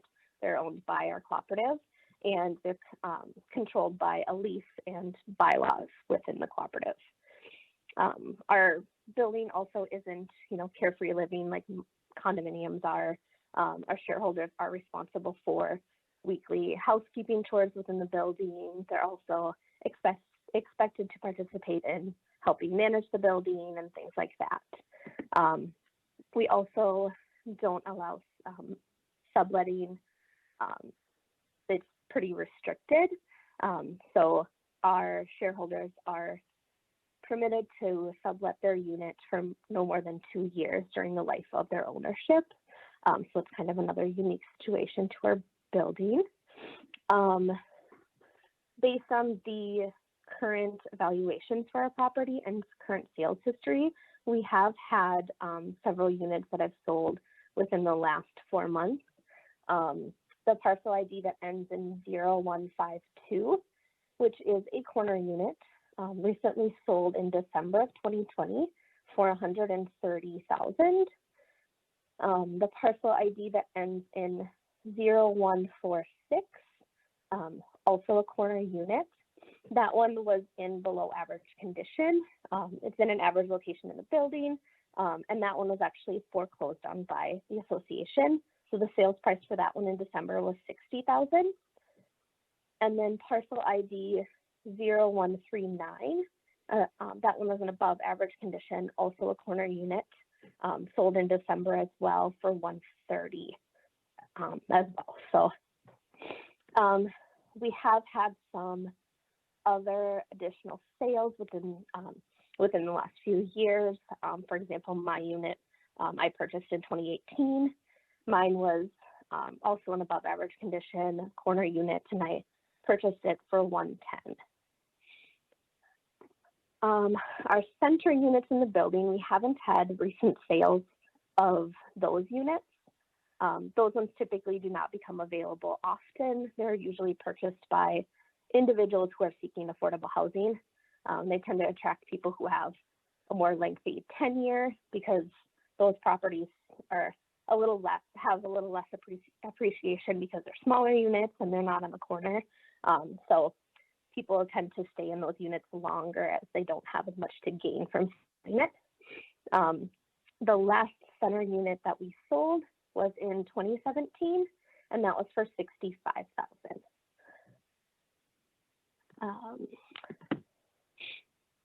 Center unit in our building, we've never sold for over $100,000.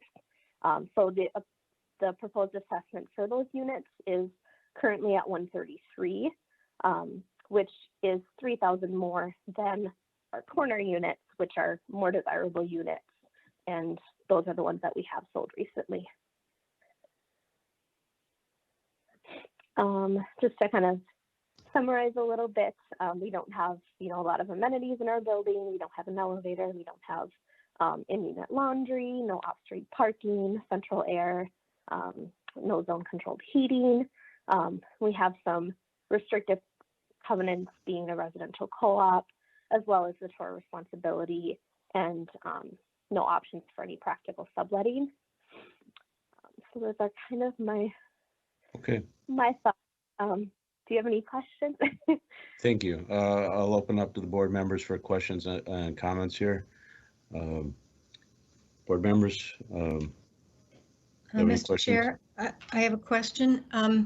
When the units sell, do they normally sell with cash or is there financing available? Sure, great question. They typically sell with, a cooperative mortgage. That's what most people have purchased with.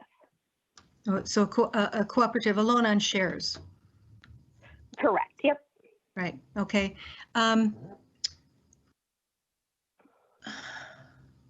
Cooperatives in this part of the country are a strange animal. They're quite common on the east and especially on the East Coast, and people understand them, but here they don't understand them. I believe that the applicant has a very good case for adjustment of values in this building. However, we are really not equipped to compare each unit and do the necessary work to determine what the prices should be or what the values should be. You truly are lacking the kinds of amenities that bring people in, particularly the lack of parking in this neighborhood, in the Whittier neighborhood, where parking is at such a premium. That really rules out a number of people who might be interested in the unit otherwise. So again, I would strongly suggest that you have a case. We are not prepared to deal with it here. I suggest that we move quickly through these to sustain the values and encourage you to move on to the next step where these units can be looked at individually and values be assessed in a fair, equitable way. Okay. Thank you for that description. Are there any comments from other board members before we move on this action? Yes, Mr. Chair, I'd like to ask the property representative, are these types of units marketed in the same way as a normal house? I mean, a realtor's involved and it's listed on MLS, or is there some kind of a waiting list, or how is it marketed? Yes, that's correct. So we do list them on the open market, just like any other property. The thing that's unique to the cooperative situation is when we do have somebody who is interested in the property, they go through a screening process with our board. And so we have a committee that screens them and then is presented to the board for approval before they can purchase. I have a question regarding that. Your screening process, may I assume that your screening process has simply to do with the ability of the person to financially take on the ownership of the unit?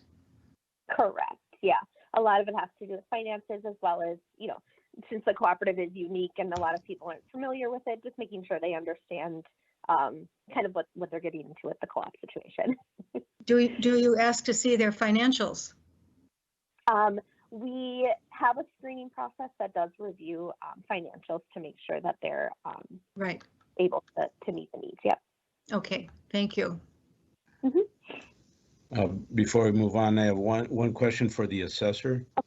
There's this valuation, indicated value of this parcel at $1,873,000, and then each other individual parcel is valued, somewhere around 100,000 or more.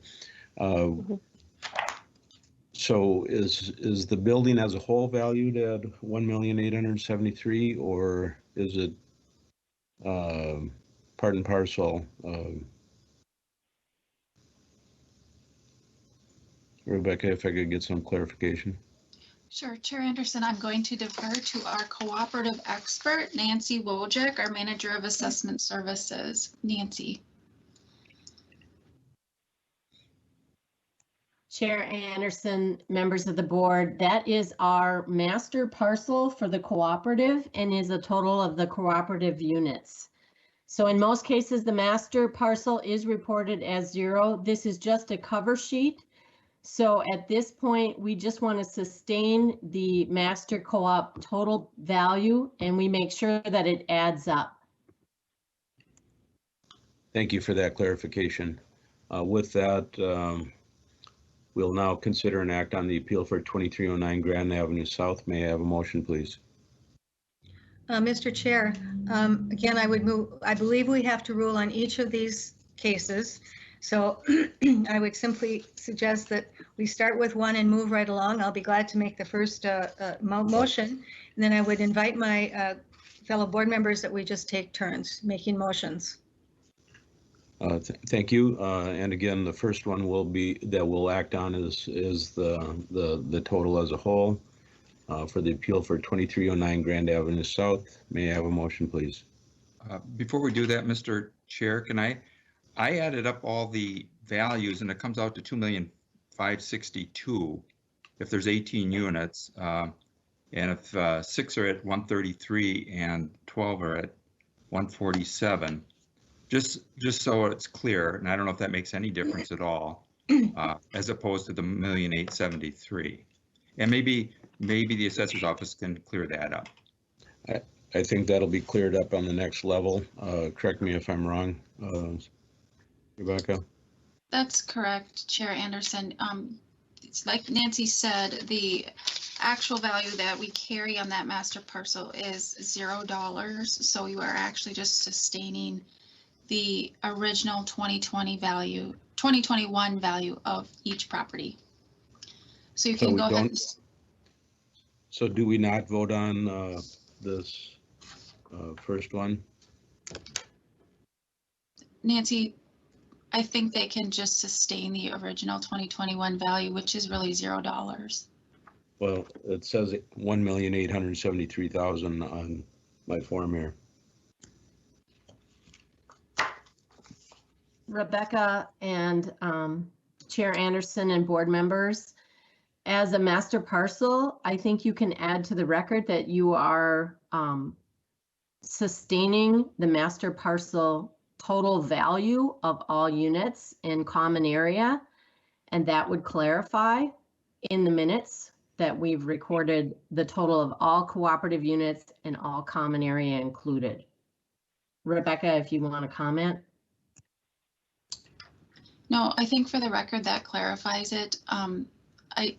I think there's going to be a question, however, Nancy, about the value that's being reflected on that cover sheet of the master parcel. Is that the true total value? So maybe they should just move through each of the unit values for now, sustain those values, and then we can circle back after staff has reviewed that master parcel.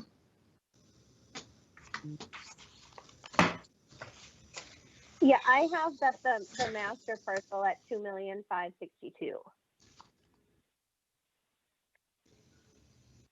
I don't know if that helps you guys at all, but Okay. Thank you. There may be an error on our cover sheet. We should take a look at that. So why don't you start with case 21-0394? No, sorry, 21-0373. Thank you. 3. Thank you. So we're moving on to case number 21-0373. Property address is 2309 Grand Avenue South, number 1. Indicated value of $147,000. May I have a motion, please? I move to sustain the value. Thank you. Is there a second? Second. Been moved by Bodertha, seconded by Bland to sustain the 2021 estimated market value at $147,000. If there's no discussion on the motion, I will ask the clerk to call the roll. Board Member Bland. Aye. Board Member Bodertha. Aye. Board Member Chow. Aye. Chair Anderson. Aye. There are 4 ayes. That carries and the motion is adopted. Next case number, 210374, 2309 Grand Avenue South, number 2. Same situation. We can move right to a motion. I move we sustain the value at 147,000. Thank you. Is there a second? Second. It's been moved by Bland, seconded by Chow to sustain the 2021 estimated market value at $147,000. If there's no discussion on the motion, I'll ask the clerk to call the roll. Board Member Bland. Aye. Board Member Bodertha. Aye. Board Member Chow. Aye. Chair Anderson. Aye. There are 4 ayes. That carries and the motion is adopted. Item number 24 is case number 21-0375, property address 2309 Grand Avenue South, number 3. Is there a motion? Yes, I move that we sustain the value at 133,000. Thank you. Is there a second? Second. Second. It has been moved by Chow, seconded by Bodertha to sustain the 2021 estimated market value at $133,000. If there's no discussion on the motion, I'll ask the clerk to call the roll. Board Member Bland. Aye. Board Member Bodertha. Aye. Board Member Chow. Aye. Chair Anderson. Aye. There are 4 ayes. That carries and the motion is adopted. Let's see, where am I? Case number 21-0376, property address 2309 Grand Avenue South, number 4. May I have a motion, please? I move to sustain the value at 133,000. Thank you. Is there a second? Second. Moved by Bodertha, seconded by Chow to sustain the 2021 estimated market value at $133,000. With no discussion on the motion, I'll ask the clerk to call the roll. Board Member Bland. Aye. Board Member Bodertha. Aye. Board Member Chow. Aye. Chair Anderson. Aye. There are 4 ayes. That carries. The motion is adopted. Case number 21-0377, property address 2309 Grand Avenue South, number 5. May I have a motion, please? I move to sustain the value at 147. Thank you. Is there a second? Second. It has been moved by Bland, seconded by Chow to sustain the 2021 estimated market value at $147,000. If there's no discussion on the motion, I'll ask the clerk to call the roll. Board Member Bland. Aye. Board Member Bodertha. Aye. Board Member Chow. Aye. Chair Anderson. Aye. There are 4 ayes. That carries and the motion is adopted. Case number 21-0378, 2309 Grand Avenue South, number 6. May I have a motion, please? I move that we sustain the value at 147,000. Thank you. Is there a second? Second. Second. It's been moved by Chow, seconded by Bodertha to sustain the 2021 estimated market value at $147,000. If there's no discussion on the motion, I'll ask the clerk to call the roll. Board Member Bland. Aye. Board Member Bodertha. Aye. Board Member Chow. Aye. Chair Anderson. Aye. There are 4 ayes. Thank you. That carries and the motion is adopted. Case number 21-0379, property address 2309 Grand Avenue South, number 21. May I have a motion, please? I move to reduce the value or sustain the value at 147,000.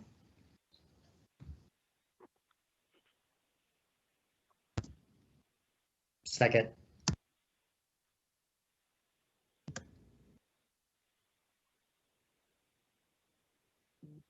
Mr. Anderson, you're muted. It has been moved by Bodertha, seconded by Chow, to sustain the 2021 estimated market value at $147,000. If there's no discussion on the motion, I'll ask the board or the clerk to call the roll. Board Member Bland, Aye.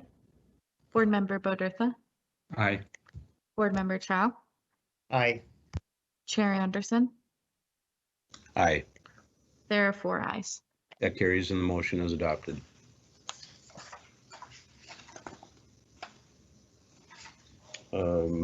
Excuse me 1 second. I'm believed to be out of order here with my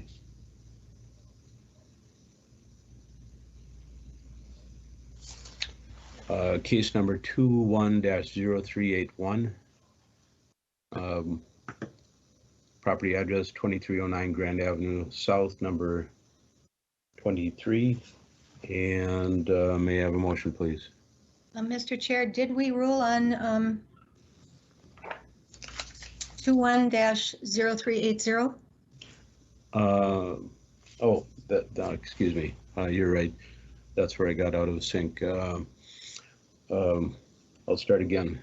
Case number 21-0380, 2309 Grand Avenue, number 22. May I have a motion? I move to sustain the value at 147. Thank you. Is there a second? Second. Moved by Bland, second by Chow, to sustain the 2021 estimated market value at $147,000. There's no discussion on the motion. I'll ask the clerk to call the roll. Board Member Bland, Aye. Board Member Bodertha, Aye. Board Member Chow, Aye. Chair Anderson. Aye. There are 4 ayes. That carries and the motion is adopted. Case number 21-0381, 2309 Grand Avenue, number 23. May I have a motion? I move to sustain the value at 133,000. Thank you. Second? Second. It's been moved by Chow, seconded by Bodertha, to sustain the 2021 estimated market value at $133,000. If there's no discussion on the motion, I will ask the clerk to call the roll. Board Member Bland, Aye. Board Member Bodertha, Aye. Board Member Chow, Aye. Chair Anderson. Aye. There are 4 ayes. That carries and the motion is adopted. Case number 21-0382, 2309 Grand Avenue South, number 24. Do I have a motion?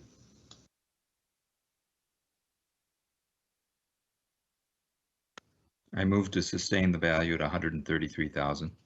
Thank you. Is there a second? Second. Thank you. It's been moved by Bodertha, seconded by Chow, to sustain the 2021 estimated market value at $133,000. There's no discussion on the motion. I'll ask the clerk to call the roll. Board Member Bland, Aye. Board Member Bodertha, Aye. Board Member Chow, Aye. Chair Anderson. Aye. There are 4 ayes. Thank you. That carries and the motion is adopted. Case number.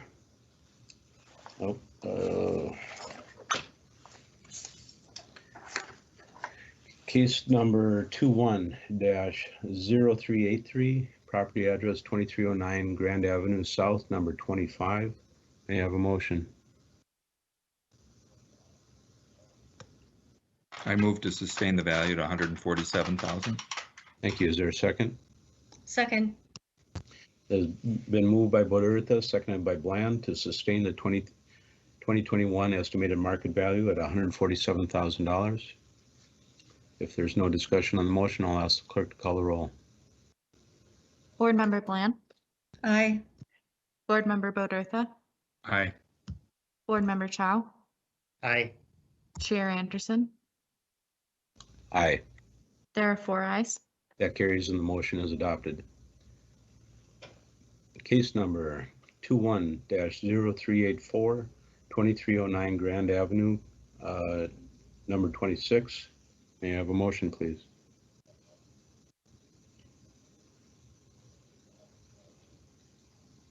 I move to sustain the value at 147,000.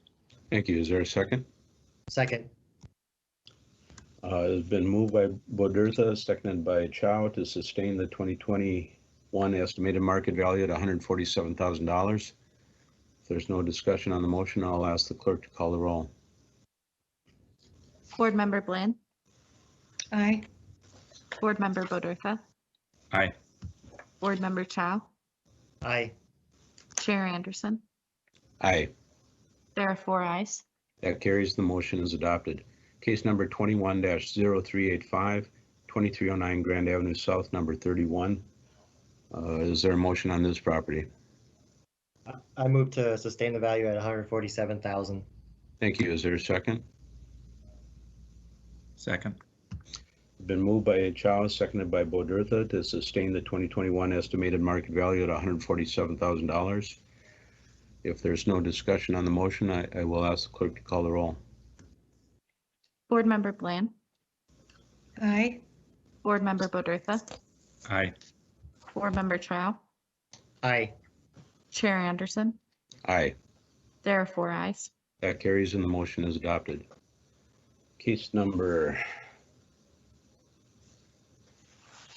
21-0386, 2309 Grand Avenue South, number 32. May I have a motion, please? I move that we sustain the value at 147,000. Thank you. Is there a second? Second. Moved by Bland, seconded by Chow to sustain the 2021 estimated market value at $147,000. If there's no discussion on the motion, I'll ask the clerk to call the roll. Board Member Bland, Aye. Board Member Bodertha, Aye. Board Member Chow, Aye. Chair Anderson. Aye. There are 4 ayes. That carries and the motion is adopted. Case number 21-0387, 2309 Grand Avenue, number 33. May I have a motion?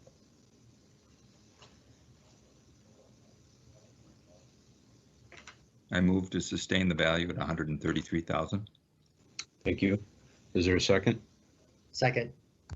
It's been moved by Bodertha, seconded by Chow to sustain the 2021 estimated market value at $133,000. There's no discussion on the motion. I'll ask the clerk to call the roll. Board Member Bland, Aye. Board Member Bodertha, Aye. Board Member Chow, Aye. Chair Anderson. Aye. There are 4 ayes. Thank you. Let's see, case number 21-0388, 2309 Grand Avenue South, number 34. May I have a motion, please? I move to sustain the value at 133,000. Thank you. Is there a second? Second. It's been moved by Bland, seconded by Chow to sustain the 2021 estimated market value at $133,000. If there's no discussion on the motion, I'll ask the board or the clerk to call the roll. Board Member Bland, Aye. Board Member Bodertha, Aye. Board Member Chow, Aye. Chair Anderson. Aye. There are 4 ayes. That carries and the motion is adopted. I'm running out of breath here. 21-0389, 2309 Grand Avenue South, number 35. May I have a motion, please? I move to sustain the value at 147,000. Thank you. May I have a second? Second. Moved by Chow, seconded by Bodertha to sustain the 2021 estimated market value at $147,000. If there's no discussion on the motion, I'll ask the clerk to call the roll.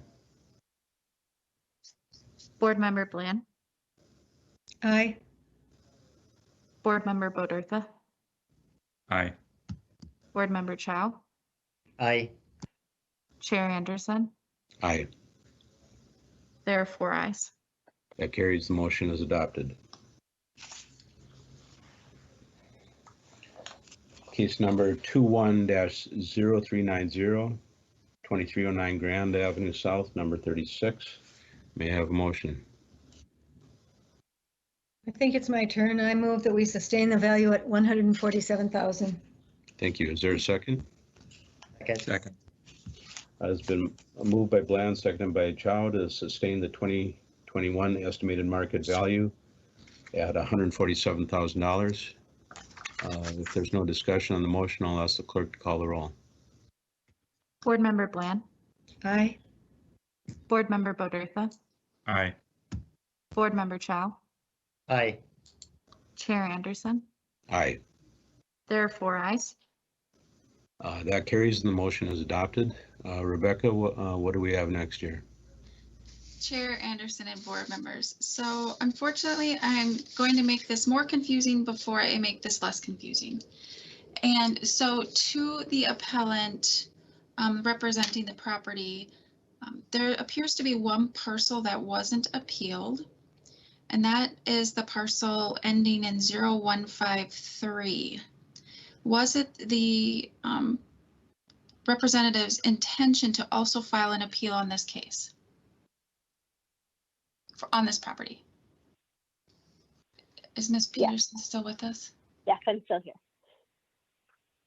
Was that your intention? Yes. Okay, so we will add that appeal and add that case number. The case number is going to be out of sequence. So if it is your intention to also add that appeal, the value, Chair Anderson, is $138,000.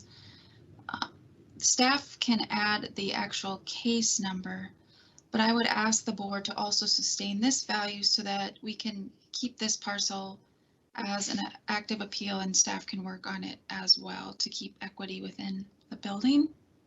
So I'm asking the board to sustain the value for parcel number 34029 2422053, value of 100. What I'm being told is $138,000. If you could just please sustain the original 2021 market value and we can work out and confirm the 2021 value is 138,000. Okay. Do I need to identify the property address before we have a motion? The property ID number was fine. I read that into the record. Okay. Thank you. May I have a motion? In that case, I would move to sustain the value of 138,000 of the property with the parcel number already read into the record. Thank you. Is there a second? Second. It's been moved by Bland, seconded by Bodertha to sustain the 2021 estimated market value at $138,000. There's no discussion on the motion. I'll ask the clerk to call the roll. Board Member Bland. Aye. Board Member Bodertha. Aye. Board Member Chow. Aye. Chair Anderson. Aye. There are 4 ayes. That carries and the motion is adopted. Chair Anderson and board members, then if we go back to that master parcel, once we sum up the total of all units now, the master parcel value is $2.7 million.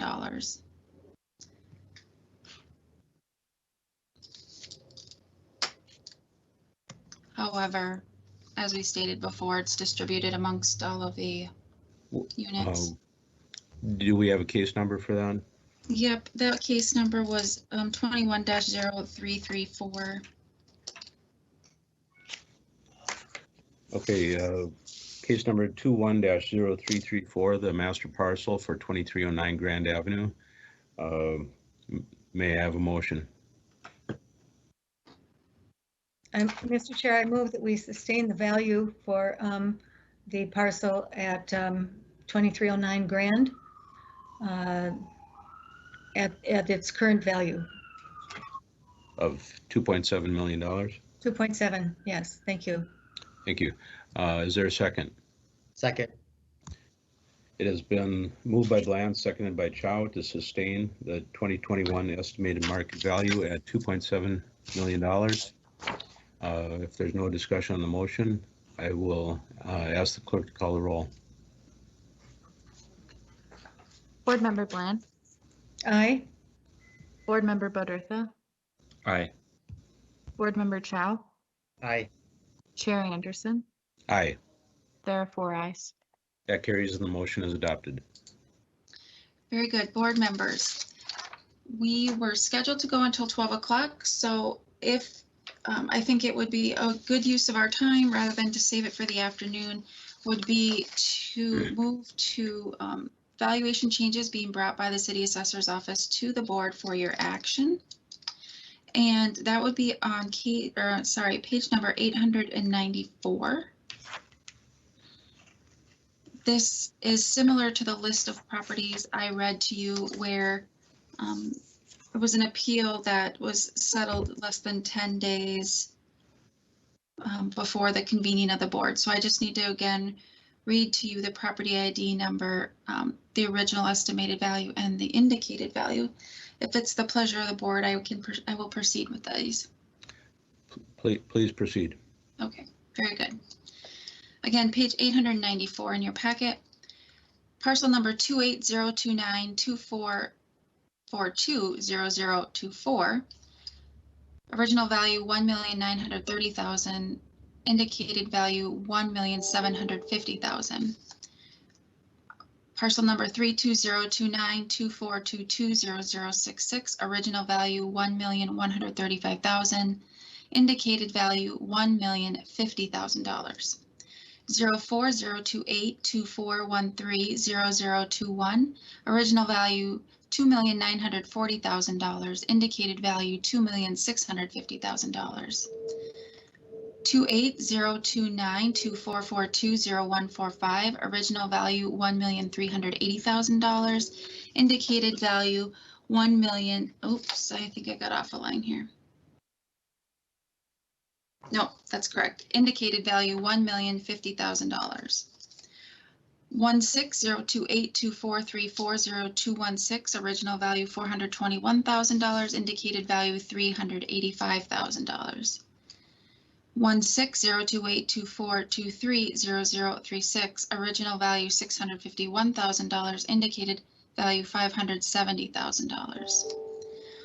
1702824140014. Original value $499,000. Indicated value $415,000. 2302924110222. Original value $541,300. Indicated value $497,000. 2502924230076. Original value $43,485,000. Indicated value $40,500,000.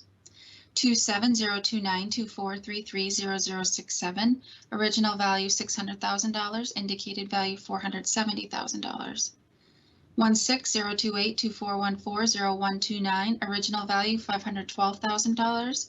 Indicated value $470,000. 2202924131051. Original value $601,500. Indicated value $519,200. Then we have a personal property account number 10214. Original value $507,000. Indicated value $400,000. 1702824340185. Original value $559,000. Indicated value $520,000. 1502824310040. Original value $666,000. Indicated value $630,000. 2902924340418. Original value $552,000. Indicated value $510,000.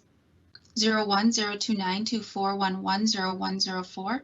Original value $1,522,000. Indicated value $1,290,000. 1602824320055. Original value $491,000. Indicated value $465,000. 0102824410112. original value $307,000, indicated value $280,000. 1702924110093, original value $203,000, indicated value $170,000. 2102824210088, original value $353,000, indicated value $315,000. 1602824230112, original value $698,000, indicated value $640,000. 0302824230156, original value $372,000, indicated value $302,500. 0902824410192, original value $458,000 and an indicated value of $425,000. That concludes the reading of that list, Chair Anderson. You can move and take board action. Can I get a motion to accept the appeals as read? Yes, Ms. Malmquist, thank you for once again revealing your superpowers. You did a great job as always. I'm amazed, and I would move that we adopt what you have just read into the record. Thank you. Is there a second? Second. Has been moved by Bland, seconded by Chow to adopt the items as read. There's no discussion on the motion. I'll ask the clerk to call the roll. Board Member Bland, Aye. Board Member Bodertha, Aye. Board Member Chow, Aye. Chair Anderson. Aye. There are 4 ayes. Thank you. Where are we at, Rebecca? Chair Anderson and board members, to Vice Chair Bland, thank you. If that's my superpower, I would hope I would have a better superpower than that. Rebecca, it's awesome. It's just awesome. I'm fascinated every time at the great job you do. That's one of your many superpowers. Thank you, Vice Chair Bland. So we are moving to page 895 in your packet, board members. This is a list of, again, indicated values, but where these are no change being brought by the city assessor.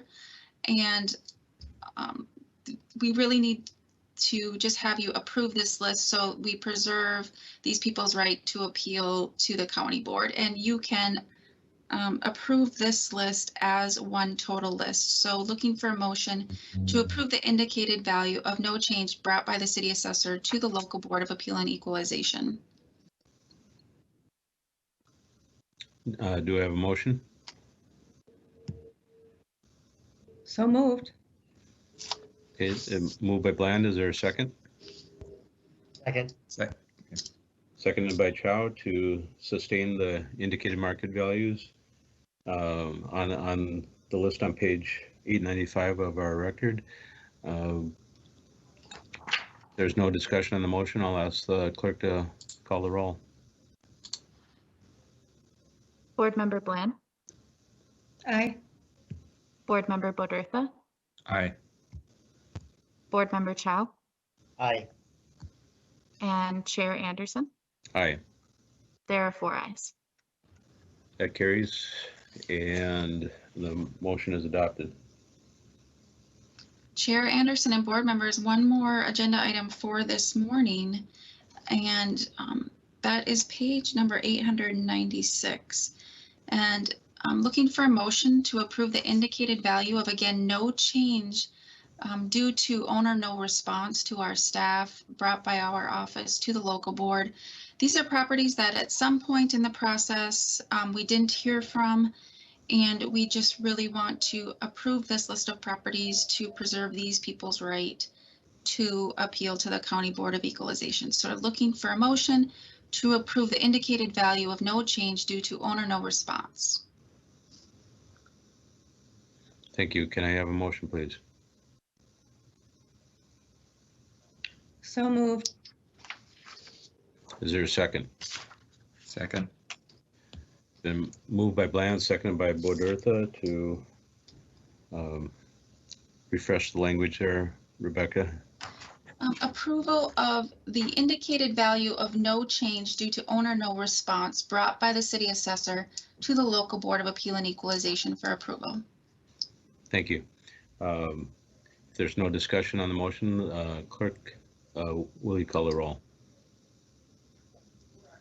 Board Member Bland, Aye. Board Member Boderthel, Aye. Board Member Chow, Aye. Chair Anderson. Aye. There are 4 ayes. I think the motion passes. It is adopted. Chair Anderson and board members, that concludes our business for this morning. We just need to recess until we reconvene at 1 p.m. I will just again mention we have a fairly full plate for this afternoon. And however, we have gotten through some of these lists, so that will be helpful. So you just need to recess until 1 p.m. Ms. Malmquist, will that be a new meeting, or will it be a continuation of this? Should we stay online or sign out? You will leave this meeting, Chair or Vice Chair Bland, and you will join the Teams link that you received for the next time. Thank you. Thank you. Vice Chair Bland, I am available this afternoon. I'm delighted to hear it. Thank you. Yeah, my closing got postponed, so Okay. you're in luck. See you later.